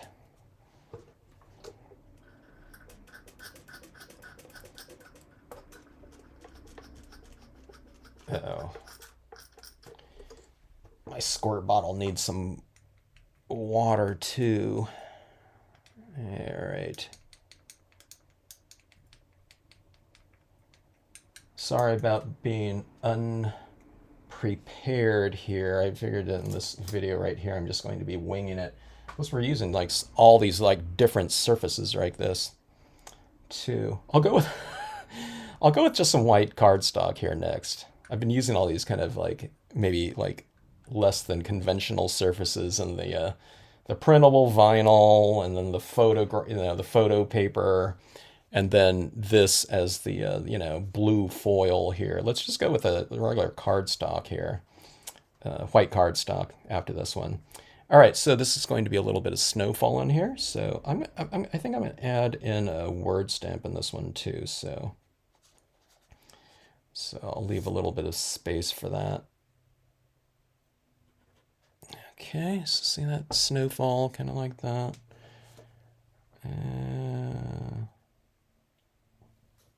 It adds another layer of texture over the whole thing, and it's also kind of lighting too. Because it is, light. I guess in this case, it's like the lightest of elements within the scene, or lightest layer. And let me see here. Let me see what I should do.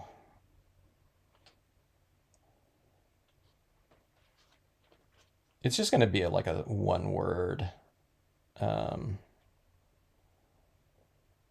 stamp, I think. You know what I do? I also have these things that I stamped out before. Oh, where did they go? I have a couple word stamps that I didn't use for another scene.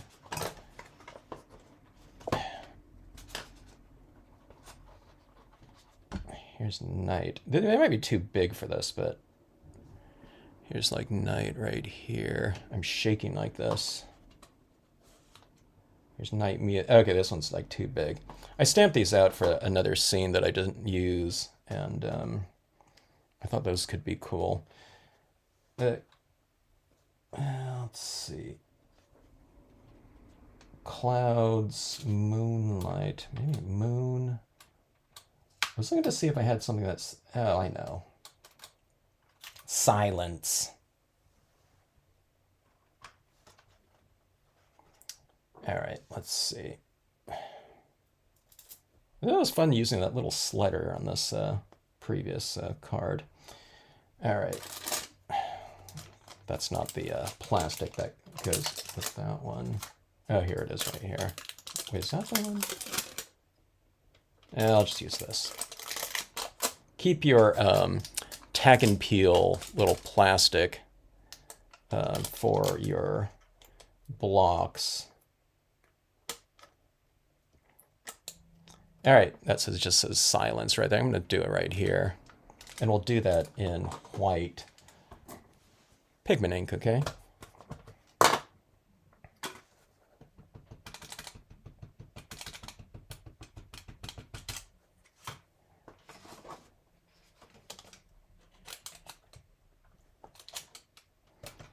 Oh, Harold or Linda in Maine, I didn't see if you answered that, but have you ever been to that Portland Head lighthouse before? What is that, a state park? Okay, so let's see here. I'm going to throw it up here in the corner. All right, let me see if I got that straightened on this. Sometimes I don't put it onto my block straight.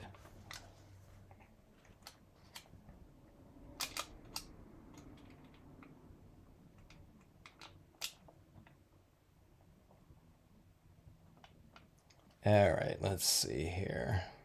Allow that to transfer over. It's going to be kind of translucent, you know, white on top of that. Like I said, it's not going to stamp super opaque. I guess you can emboss on there if you want to, like white. But there we go. See, it's like perfectly straight. What were you guys worried about? I was a little bit worried, you know, because when I get to the word stamps, sometimes, I don't know, it's a little bit skewed or something like that. If I get a tree that's kind of like leaning one way or another, we never know, you know what I mean? Because it doesn't matter. But with like word stamps, you know, we probably want those, you know, pretty straight across. Or if I like stamp it down, it's like, oh, I moved it a little bit. It's not so much with like matte papers or something like that, but when you know, pigment inks are thick, right? And then it's a non-porous surface like that, so you don't have any of that moisture kind of like penetrating the surface. Now, like I said, this one's a little bit cheaper, so some of that moisture is probably penetrating a little bit, but since it's like thick ink on there, and it's just sitting on the surface, it's easy to kind of move it around because it's like slick and, you know, it's slippery. All right, so anyways, there's a couple more tree impressions like that, testing that out like that. You can, I don't know, you can put something in the background, I guess, on that. But let's go. See, here's a bunch of my scrap paper when I was designing my characters like that. Here's the backpacking family. All right, so I have this piece right here, this elongated slimline card. All right, so if you just joined in right here, here's the 3 cards that we've done so far. All right, reflection card, 2 different sizes of the ash tree, and then 3 impressions of the larger one down this lower reflected area. Silver cardstock, stamping, photo stamping up top like that. Okay. And then it's this one right here on top of the printable vinyl sticker paper. We had little troubles with our impressions on there. I think I wasn't holding the ink down long. I don't know, whatever. Brilliance pigment ink down here, colored with colored pencils up top. A little bit of cloud structuring up top like that. By the way, let me see what that, did we do this before? Let me see what this looks like on here. Look at this, if it was this was on a reflection card too. It looks even better, doesn't it? If we made this into a reflection card. You know, this top portion, like that. Wouldn't that be fun? Maybe I'll do that with this one. I don't know, everything can almost be made into a reflection card. I don't know if this one's going to have enough contrast right here, but oh my God, look at that. Isn't that awesome right there? So, you know, the bottom line is do all of your cards as a reflection card in the future. Look at this one. You can put like an ice skater down here, like skating under the moonlight, or you can, I put that moon a little bit lower where it's reflected down there, and then you put your ice skater silhouette right in the moon reflection. But if the moon was a little bit lighter, but look at that right there. I think these trees would be cool in a reflection card like that. Reflection cards are easy. All it is one silver cardstock just taped to this lower section right here. People think, "Oh my God, I'd never be able to do that." I get that comment all the time. I'm like thinking, the reflection cards just like three impressions on silver cardstock with stays on. It's not. It's not that. It's not that hard. For that additional whatever element, reflective element like that. Okay, want some bats in that one. That one would look good. Yeah, it would. It'd be cool if it'd be cool. This one right here, the bats would be cool on this one, but I think I'd like this if there was like a metallic, like tan or something. I don't know if there's a metallic browns out there. Maybe the copper or something like that, or gold. Some of those golds, and it can look like a more like an aged sepia-looking color tone or something like that. I think that would be kind of cool. I'm going to put this one a little bit farther away from me because this one's going to be a little bit wet for a while. Okay, so I'm going to add some tones just down in the background on this one with blue tones, and then we'll stamp the trees over the top of it, and we'll see if we can achieve like a decent amount of kind of scenic depth, but doing the trees in different values, in this case of blue, okay?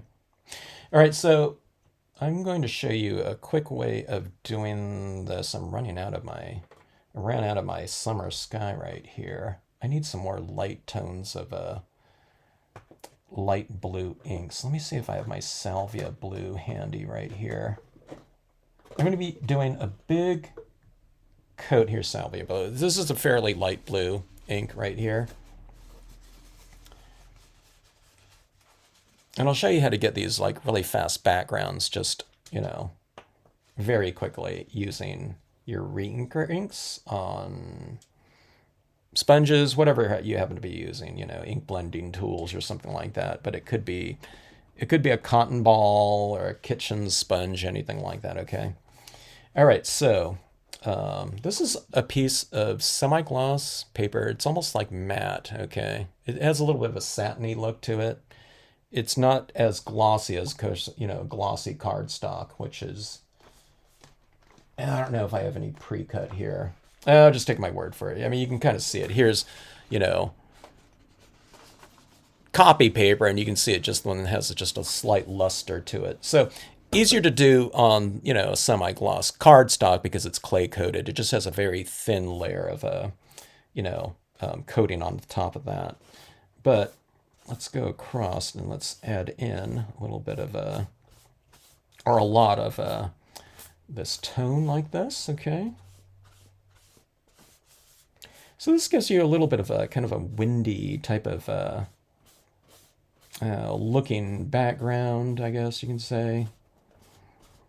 I'm trying to go for a little bit of a curvature to it. Just, you can go straight across too. You can have it coming down for like, this way too, and that's kind of interesting. I usually used to do this on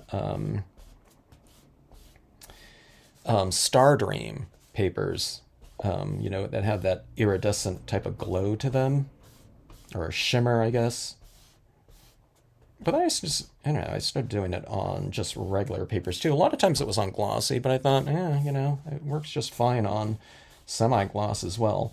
Now this can get a little bit clunky though. Let's say if I was just doing this like right on to, a piece of like super absorbent paper. So the more absorbent the paper, the wetter you want this to be so that it flows, okay, a little bit more gracefully. And what you do is if you want it to get darker and more saturated in some areas, you can just kind of hit it with repetition, right? And I'm doing this very light. I'm not pressing hard in it to try to get more of that ink transferring onto there. Okay, that's the key to it. Some people like want to press really hard, or they say that they're just getting really heavy-handed with it, okay, with their inks and whatnot. It's because they want inks on there really fast. Anyone can get, you know what I mean? If we were adding something like, I always kind of make the analogy of like, okay, pretend that you have like a, like a 2-year-old that you're applying some makeup to their face. You're not going to press like super hard, and you're say, oh my God, I'm hitting it with a, super heavy hand, or I don't know, maybe even younger infant or something like that. You know what I mean? You're going to go on there lightly, but you're just going to do things with more repetition like that. And that's how you get this kind of background going. And I mean, this is, that came about really fast. Now you can go darker if you want to. I'll use a little bit of a darker blue like this now. Transition. This is a little bit moist, so it blends in pretty nicely. But see this right here? You stay in one area and blend that area out to the inside. Don't go like this, like that. Just stay in one area so that you get more of a kind of a graceful transition. See, I'm doing it. I can do it, even do it right here on this, piece of copy paper like that. You just stay in an area as opposed to this, this, this, and it can look a little bit harsher, okay?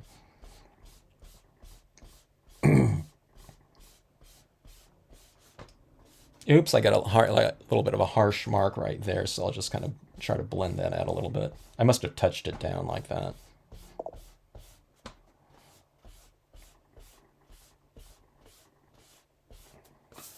Okay, and then you just move it around. And see, I'm moving my paper in a direction that's very ergonomic and conducive for the mark that I'm adding. Okay, so if I hold it like this isn't, my arm isn't kind of like in its natural position. So you just switch this like this, and this is your natural movement right here, okay? So just keep it nice and graceful like that.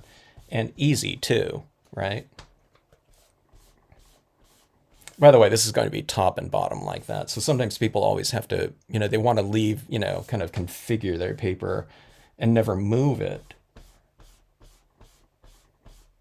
Whatever in its kind of final, kind of compositional, whatever direction. But in terms of your ink applications, just move it around.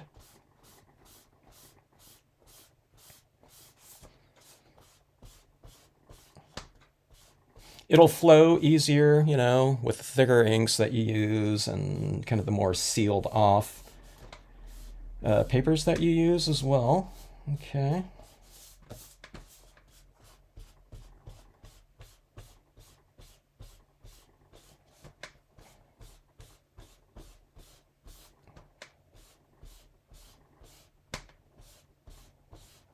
It kind of gets really kind of grippy right in this area where I don't have very much ink applied.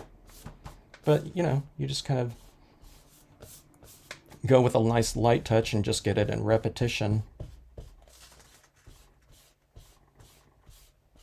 My paper towel is starting to kind of shred a little bit, no big deal.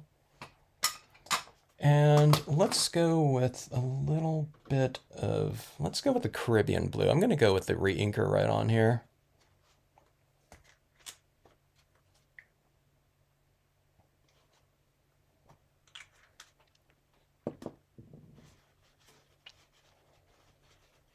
I need to design some bats, by the way.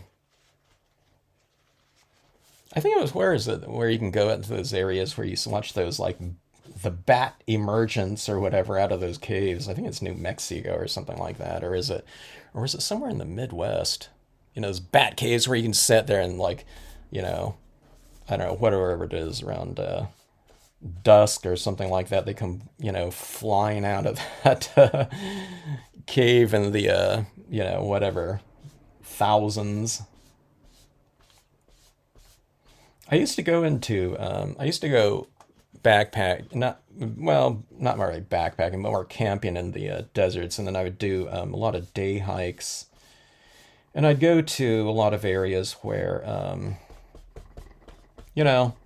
there weren't too many people, as well, like national parks and stuff like that. But if you get kind of in the backcountry and whatever, there was a lot of, out in the California at least, there's a lot of abandoned mines. And a lot of them are, they're still open.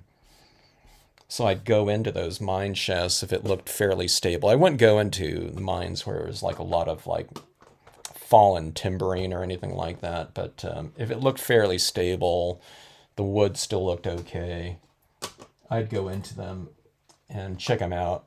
And sometimes I saw bats, in there, but there was always just one. And it'd be like this one little, you know, bat like the size of like a mouse on the ceiling. There was never like a ton of them. Maybe it's because there wasn't a lot of food around there, but you'd think they would kind of be living in like little families or something like that.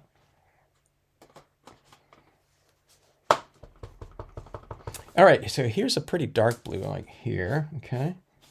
But applied over the top of that, you see it's not terribly dark. I guess it's because, you know, I'm applying that,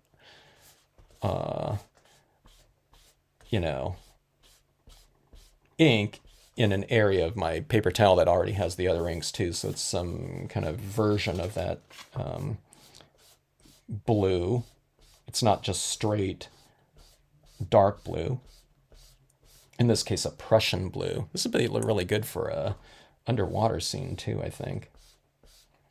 Or you can do it if you do enough of it, it becomes, and if you do it vertical, it can look like a kind of a cool, kind of blue-toned aurora borealis or something like that, Northern Lights type of look. Okay, so this is the same technique right here that I just did yesterday. Was it yesterday for this Northern Lights, you know, kind of vertical, you know, type of thing like that. So it's like this right over here. Different colors, of course. Oh, and there was that Portland Head Lighthouse right there. Hello, Crimson Rose. Let's see. Wait. Can't find a good source now. Oh, for the semi-gloss? You look on Amazon. Just type in semi-gloss cardstock. There's less availability for papers in general right now, just because of the pulp shortage and whatnot. So, what was the name of that one brand of cardstock online? It was this cheap brand, but I tried it out. I tried out both the glossy and the semi-gloss. The strange thing about them was, Hamilco.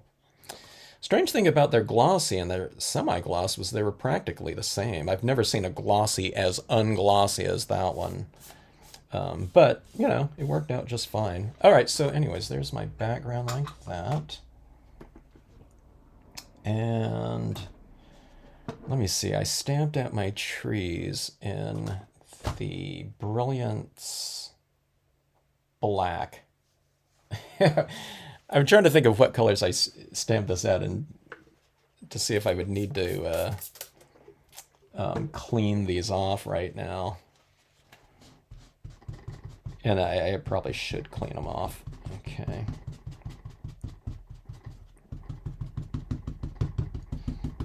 All right, so there's that, and I'm working with so much different media today. It's like I got media blending everywhere. You know, Dr. Martin's, you know, bleed-proof white on my paper towel and everything like that. Okay, so let's see here. Let's do, well, just because I have it out right now, let's go ahead and use, where did it go? Okay, let's use a snowy bank across here like so. Do I want to use that one? Let's put this across like that. Let's do 2 impressions of it, and let's do them in, let's go with a blue for that, okay? Instead of black. All right, here, I need to clean this one off a little bit too. I won't take off all of it, black off of this, but let's take off some of it just so that when I stamp it out in one blue, the next impression after that, you know, is going to be a lot lighter because the first one mixed with the black that was already on there.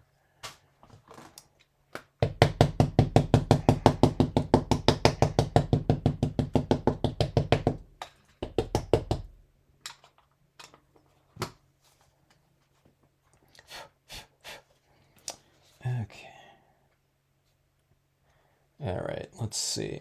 right over here is where this is going to be blending in with another impression of itself. So I'm blotting that off a little bit so that it stamps out just a touch lighter.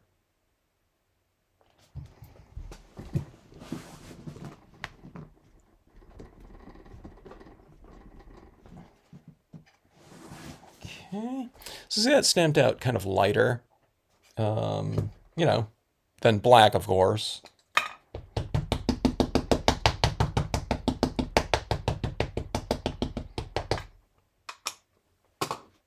Any kind of navy blue would be fine.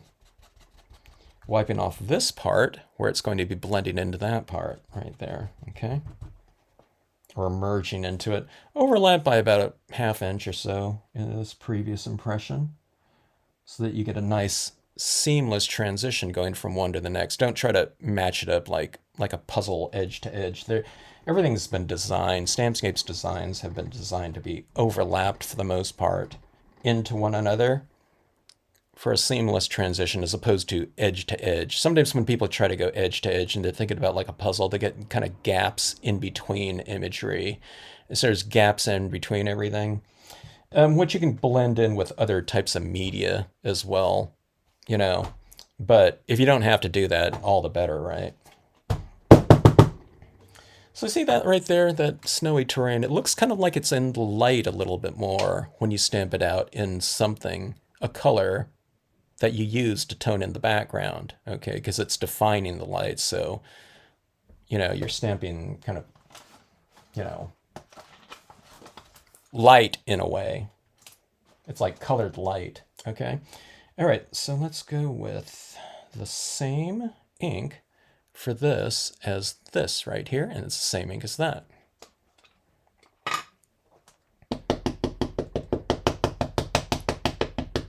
In Australia, they have flying foxes. I've seen those. Yeah. Those are really cool.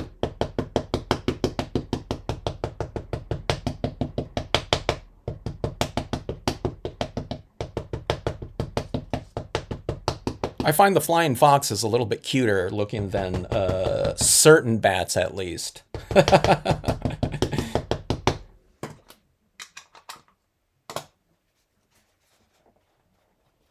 For some reason, I've been watching a lot of like koala videos lately on my YouTube feed. You know, they're popping up.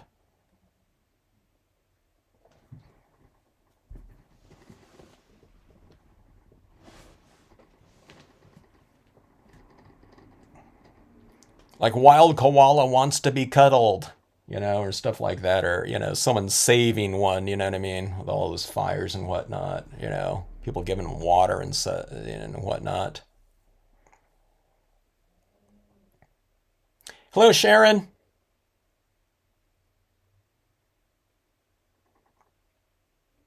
Oh yeah, yeah, you're the someone else was on, uh,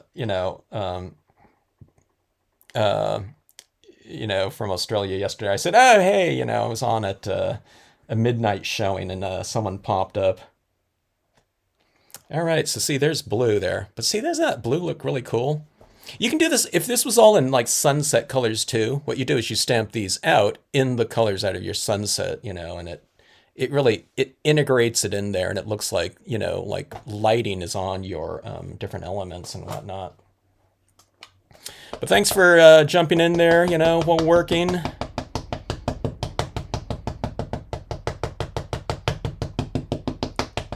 Sharon, just forget about working and just watch the video instead. You got rights. I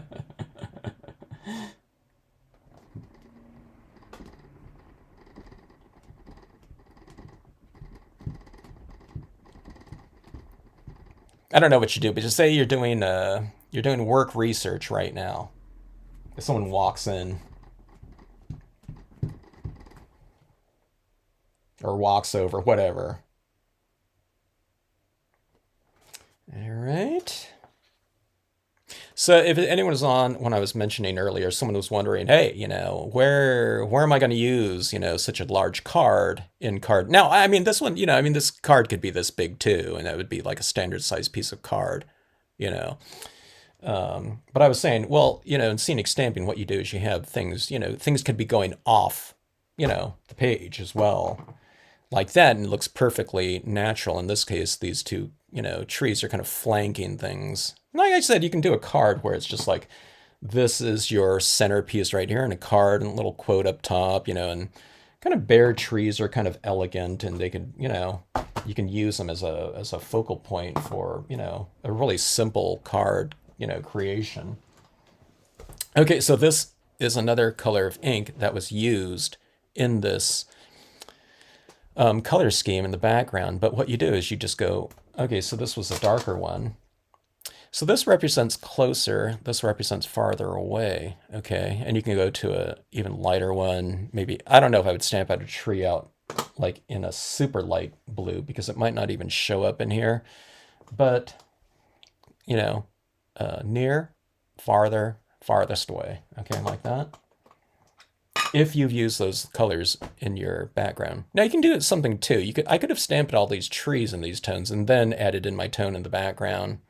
But then if you do that, then, as you're running all that tone across there, if your ink was, fairly moist, you might be smearing that. So sometimes it's just better to do the background first and then just to stamp out your imagery right over the top of it, not even have to worry about that. This is a semi-gloss cardstock, so if we stamped out our imagery on there first, you might not have to wait for very long because it's a very absorbent paper, and your impressions are going to derive from, the process of evaporation, but also through absorption, of that moisture, in this case, water, with the dye-based inks. Okay, so in this one right here, I'm going to give myself a little bit of a head start. I'm adding in a little bit of that foggy mist at the base. So what you do is you just remove some of this ink right down here, and then you kind of tap it up like that. So it's transitioning from drier to a little bit lighter up top here like that, okay? And so you're just going to get inherently a little bit of that transitioning tone. Now see this over here? I'm going to put this tree back over this way, and it'll be behind this tree. I am stamping it over the front of this tree right here, but because it's lighter, it's going to be, it's not opaque blue ink, it's transparent ink, so the darkest thing is always going to look like it's the thing that's closest to you. Don't do any masking or anything like that of your trees when using transparent media. All right, I get that tree like that. That's almost like too light.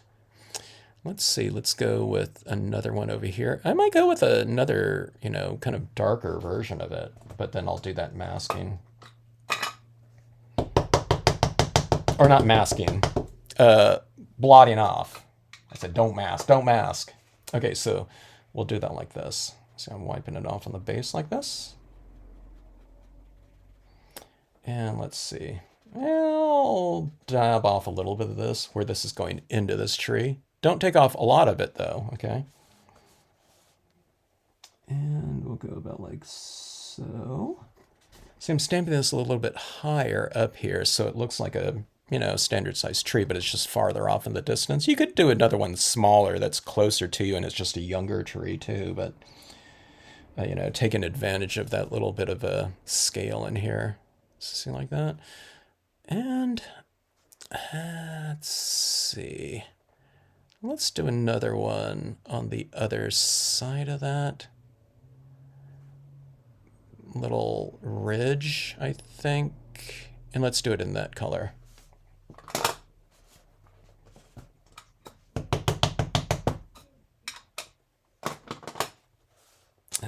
Let's see, our mask. It's going to be like that. I'll have this a little bit over here, so that's going into that tree.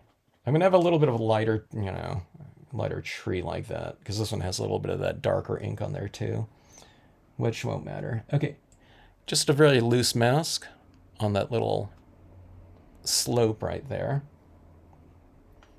And this tree will be on the other side of that slope. For the most part. Let's see how it looks.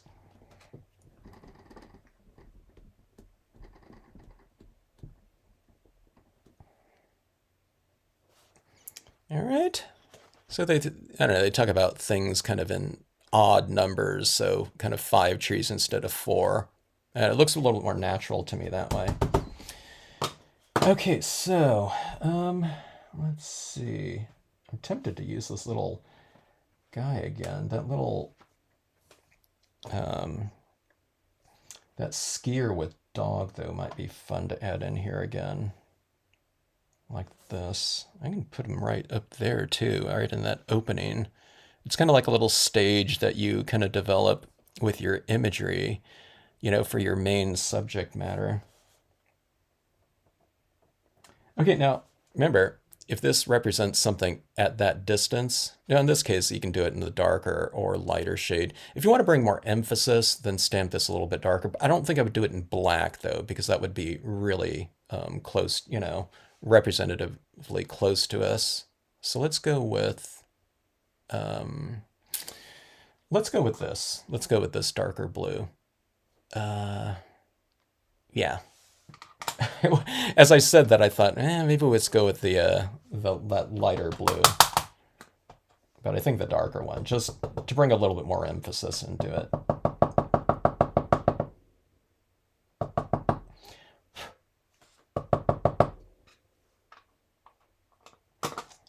Okay, should I just wipe off the base of, you know, I'll just lightly dab off a little bit of the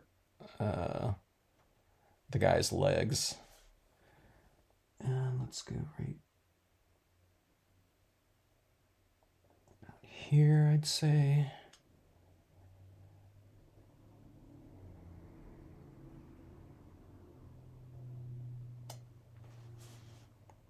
Oh, I forgot I haven't used the elks before. I'll do that in a future video. Or a future card, I should say. All right, so let's add in some different little touches in here. Should we go? Let's go with some snowfall in this one. It's not going to stand out very much because this card itself isn't very. It isn't very dark, you know, for contrast. Actually, before I do this one, knowing these pens here, if I have a bunch of splattering of that paint, when I start to add in little texturing with this, sometimes that paint goes up into that and it kind of blocks it out. So let's just use this first here.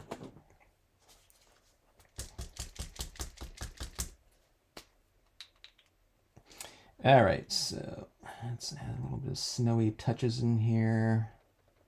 I'm going along these little ridge lines, bringing out. There's these little rocks in here that have snow on the top of them. That light's showing up a little bit more than I thought it would over this light blue, so I'll be a little bit more kind of selective with the amount that I add to it. See, when it's in a really light area, you can use as much as you want because the contrast between this white and the background is not so extreme. So but I do make like a nice shimmering, glistening snow in here, so I want to add a decent amount of this where that light is hitting my terrain here.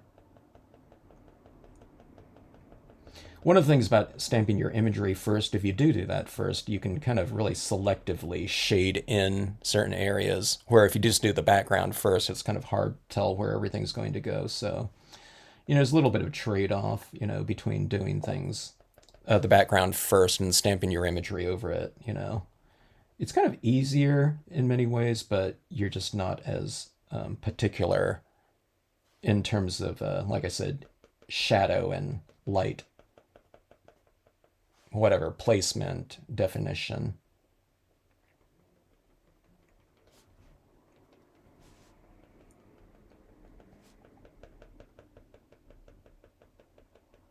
Same thing with stamping on photographs, you know, the background's already established, so you have a lot of that light and shadow already defined. So I don't know if you can see that right there. I guess it's not quite as apparent, but I'm putting like these little shimmery touches like on some of these ridges. Let me put a little bit right here where it shows a little bit more contrast and you might be able to see it easier.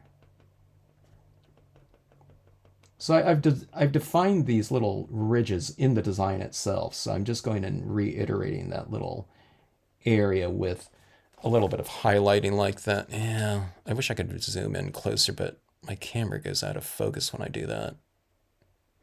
And see on the on the top little areas of these little snowy covered rocks.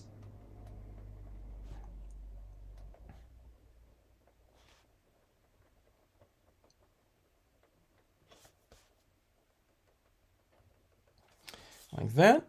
And the lighting is coming from, the center of the card. So on the left-hand side of, our trees, we can hit, some highlights on the left side elements here. Here's this tree right here. The background rocks really show right through that, so I'll just kind of pull it out of the background a little bit more with a little bit of highlighting like this. And then on the right side of these trees, they're being right side illuminated, so I'll add right side illumination to these trees. So left side illumination on the right side trees, right side illumination on the left side trees, okay?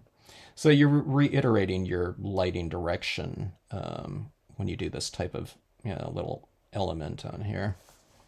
Yeah, I'm doing dots. You can do a little line too, like this. The higher the contrast, I'm a little bit more, I use my highlights a little bit more sparingly because they stand out so much. But this one, because I didn't use any black, I'm able to use quite a bit of it. Let's put a little bit of snow in the notch right here.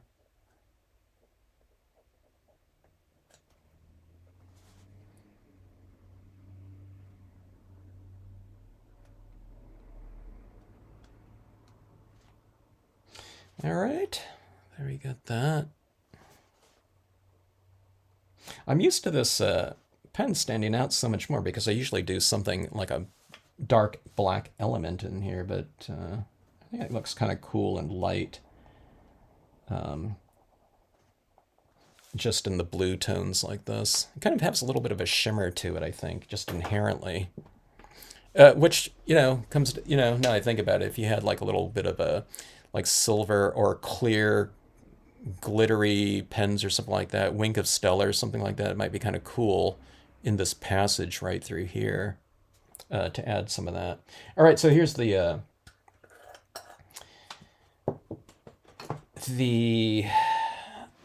Dr. Martens bleed proof white. I'm starting to forget all my different, I'm using so much different media on this video right here. I'm like my brain scrambled in my already confused, scrambled brain of mine world. All right, here we go. So take some of that, ink out of there, paint, so you don't get any blobs. I usually don't get blobs because I just add it in that little tip right here. I was showing this earlier, but some just joined in, or if anyone's on right now. But and then what you can do is you don't have to go right over it. You can kind of have this off when you start, splatter painting like this. Just so you don't get like a big drop of it. If you get a big drop of it, you can just kind of wipe it off while it's still wet, and it's fine. And if it's on glossy paper, you can even wait for it to dry and just wipe it off if you want to. That being said, you'll want to spray seal this probably. Now on the, this is like a matte cardstock, so it'll adhere to it just fine if you don't want to spray seal this. But I do think the colors and everything like that get a lot more intense if you do spray seal. So, and it kind of beautifies everything too, I think. It kind of unifies things in terms of texture too.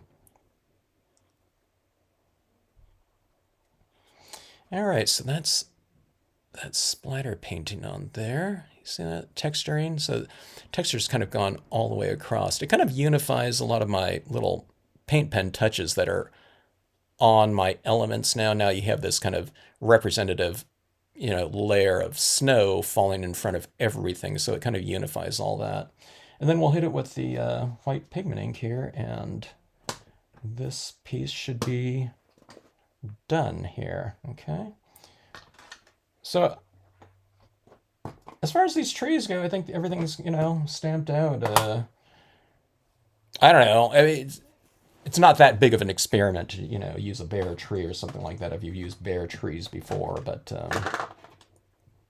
like I said, it could be just used very minimally too. You can just stamp that out on the front of some, or, you can do this too. I haven't tried this yet, but I was thinking we can just stamp that out, and then you can add in like paint pen touches in there, like, like spring is coming or something like that. And that would be cool. I need to do some springtime scenes now. But I just came out with this new winter imagery, so I had to use that too. I usually like to stamp kind of ahead of the seasons, to give people ideas. I'm not doing like whatever, like, winter Christmas cards here in April. But anyway. Okay, so adding in this little, look at that, diffusion of light against that tree right there. It looks like it's glowing a little bit more. Let's put a little bit in front of this one as well.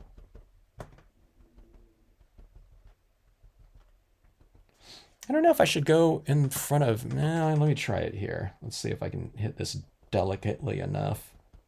Now, I could have done just myself a favor and just blotted off some of this tree, trunk before I stamped it out, and it would have been inherently lighter and kind of looked like the thing that I'm trying to achieve right here. Yeah, it looks pretty good. I mean, this is giving some additional little glowing kind of mist around the tree too, but you can give yourself a little bit of head start just by wiping it off and just having it inherently a little bit lighter at the base of the trunks or base of objects.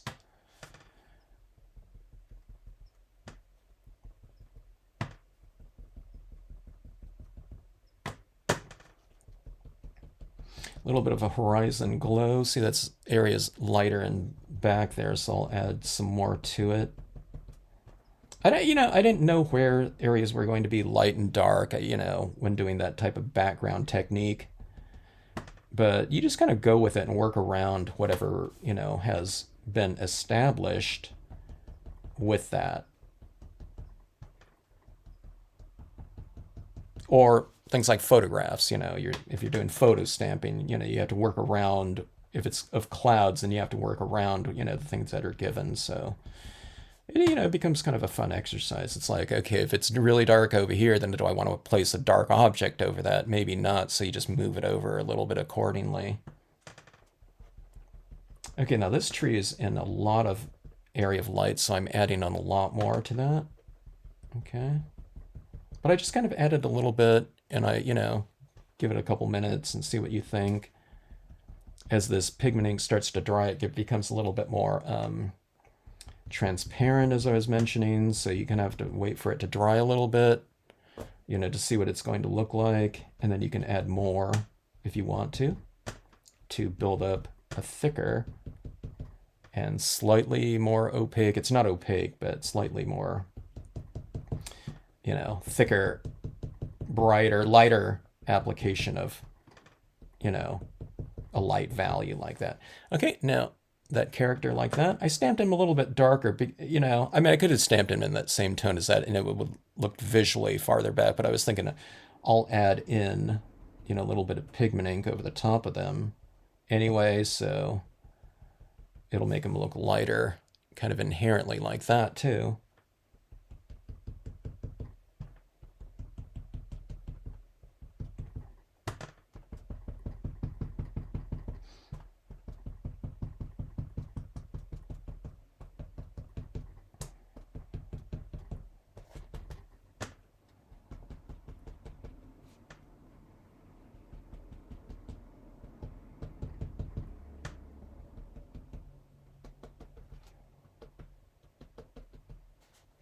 You can mask off areas too, like this, if you want some like mist to be rising, in back of this slope right here. You can go like this, and You know, just like you'd be masking off and doing like coloring or something like this, you can do it with light tones or pigment ink like this. You know, just so it's not applied everywhere. See that? Like, I don't know if you can tell.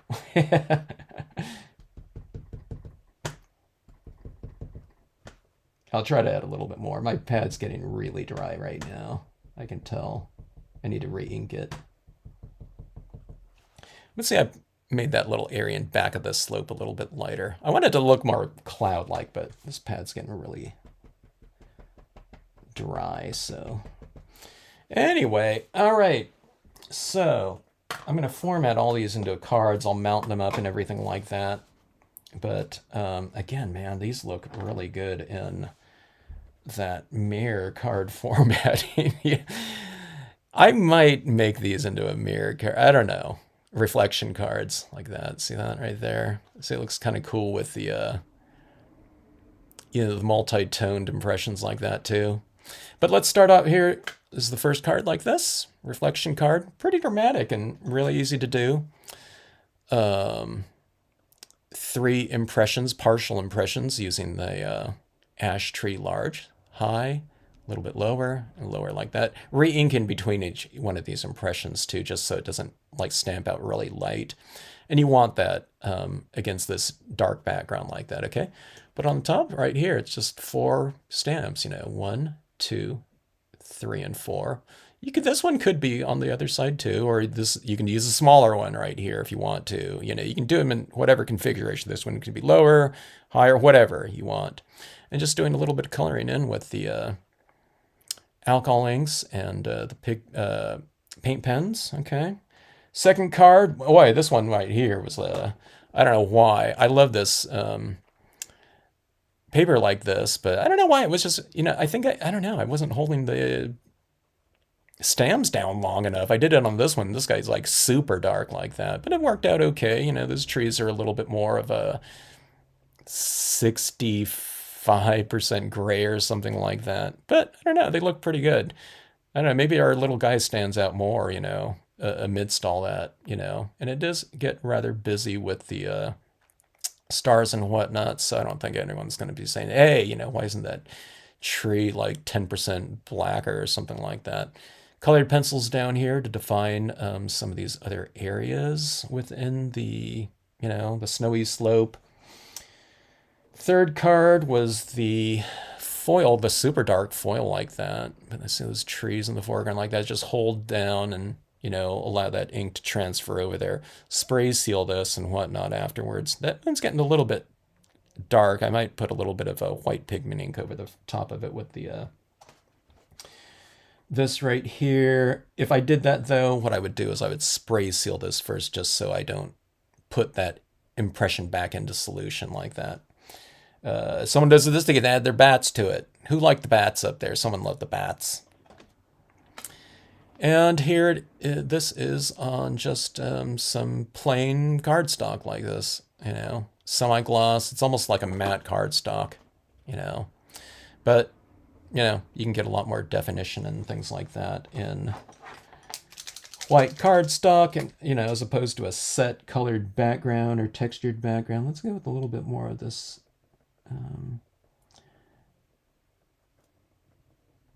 paint pen texturing in here.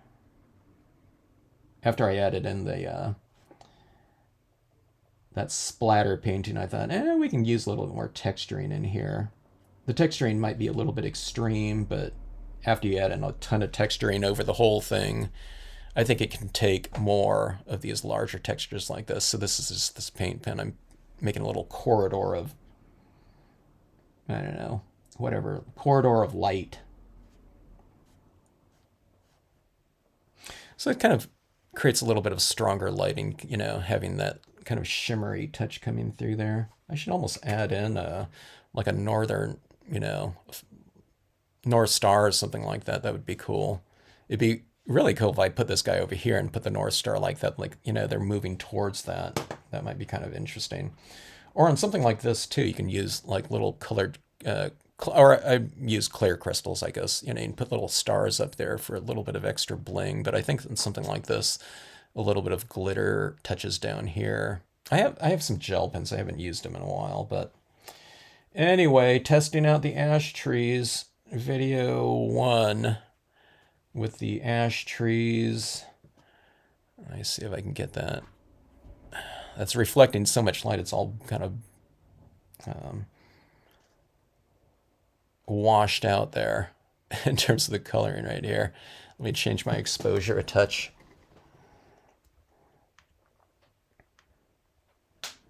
All right, there we go. All right, ash trees video 1. Thanks so much for watching. If anyone's still on, yeah, Sharon, you got stamp viewing rights. You know that's actually in your contract. You know, down there in the fine print that you made sure of. You know, when signing that contract there. All right, Linda just finished mounting all of the new stamps and storing away. Awesome. I can't wait to see what you do with them, Linda. Can't wait to see. I checked to see if anyone had posted anything yet. But yeah, really looking forward to seeing all of what everyone else does with these things. Yeah. Oh my gosh. For me, you know, those reflection card types of editions sure make it fun. You know, I might have to add a couple more of these into a reflection format like that. I think a couple little crystals up here. When I mount these onto my cards, I'll decide if I'm going to do anything extreme to these. Yeah. But yeah, thanks so much for watching, Sam Hawkins, as always, you know. And thanks, Rhonda. Glad you like the cards. We'll get these formatted up and, you know, we'll see if they look even better. I'm thinking about adding a word stamp to this one too. It seems like this one's kind of evocative of some of those word stamps. I might just do it and kind of lay it in here like that, or something like right over some of these trees or something like that. Although I like this depth right here, so I might not want to do that. I'm not sure. I'll figure it out. Maybe I'll do one of those formatting while I'll frame this off, and then I'll have the quote kind of like halfway in this, like that, you know, on the bottom of this, like a little plaque of you know, like a photo or, you know, painting or something like that in a gallery or something of that sort. I'll take a look. I'll see what some different quote stamps I have, though. All right. So anyways, thanks as always, everyone. Thanks, Crimson Rose.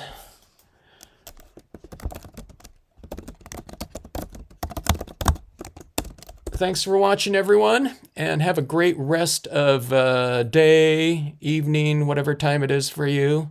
This one got on a little bit earlier, as for me, you know, but yeah, can't wait to try out some of the other stamps and, you know, doing these scenes right here. I don't know, it pops a lot of questions in my mind as far as what these will look like in different configurations. So I might have to do a couple more of I don't know, like a video 2 and 3 with these new ash trees here as well. So reflection card for sure, you know, with something really dramatic and a nice full moon, I think. Yeah. All right, everyone. We'll see you on the next vid, hopefully.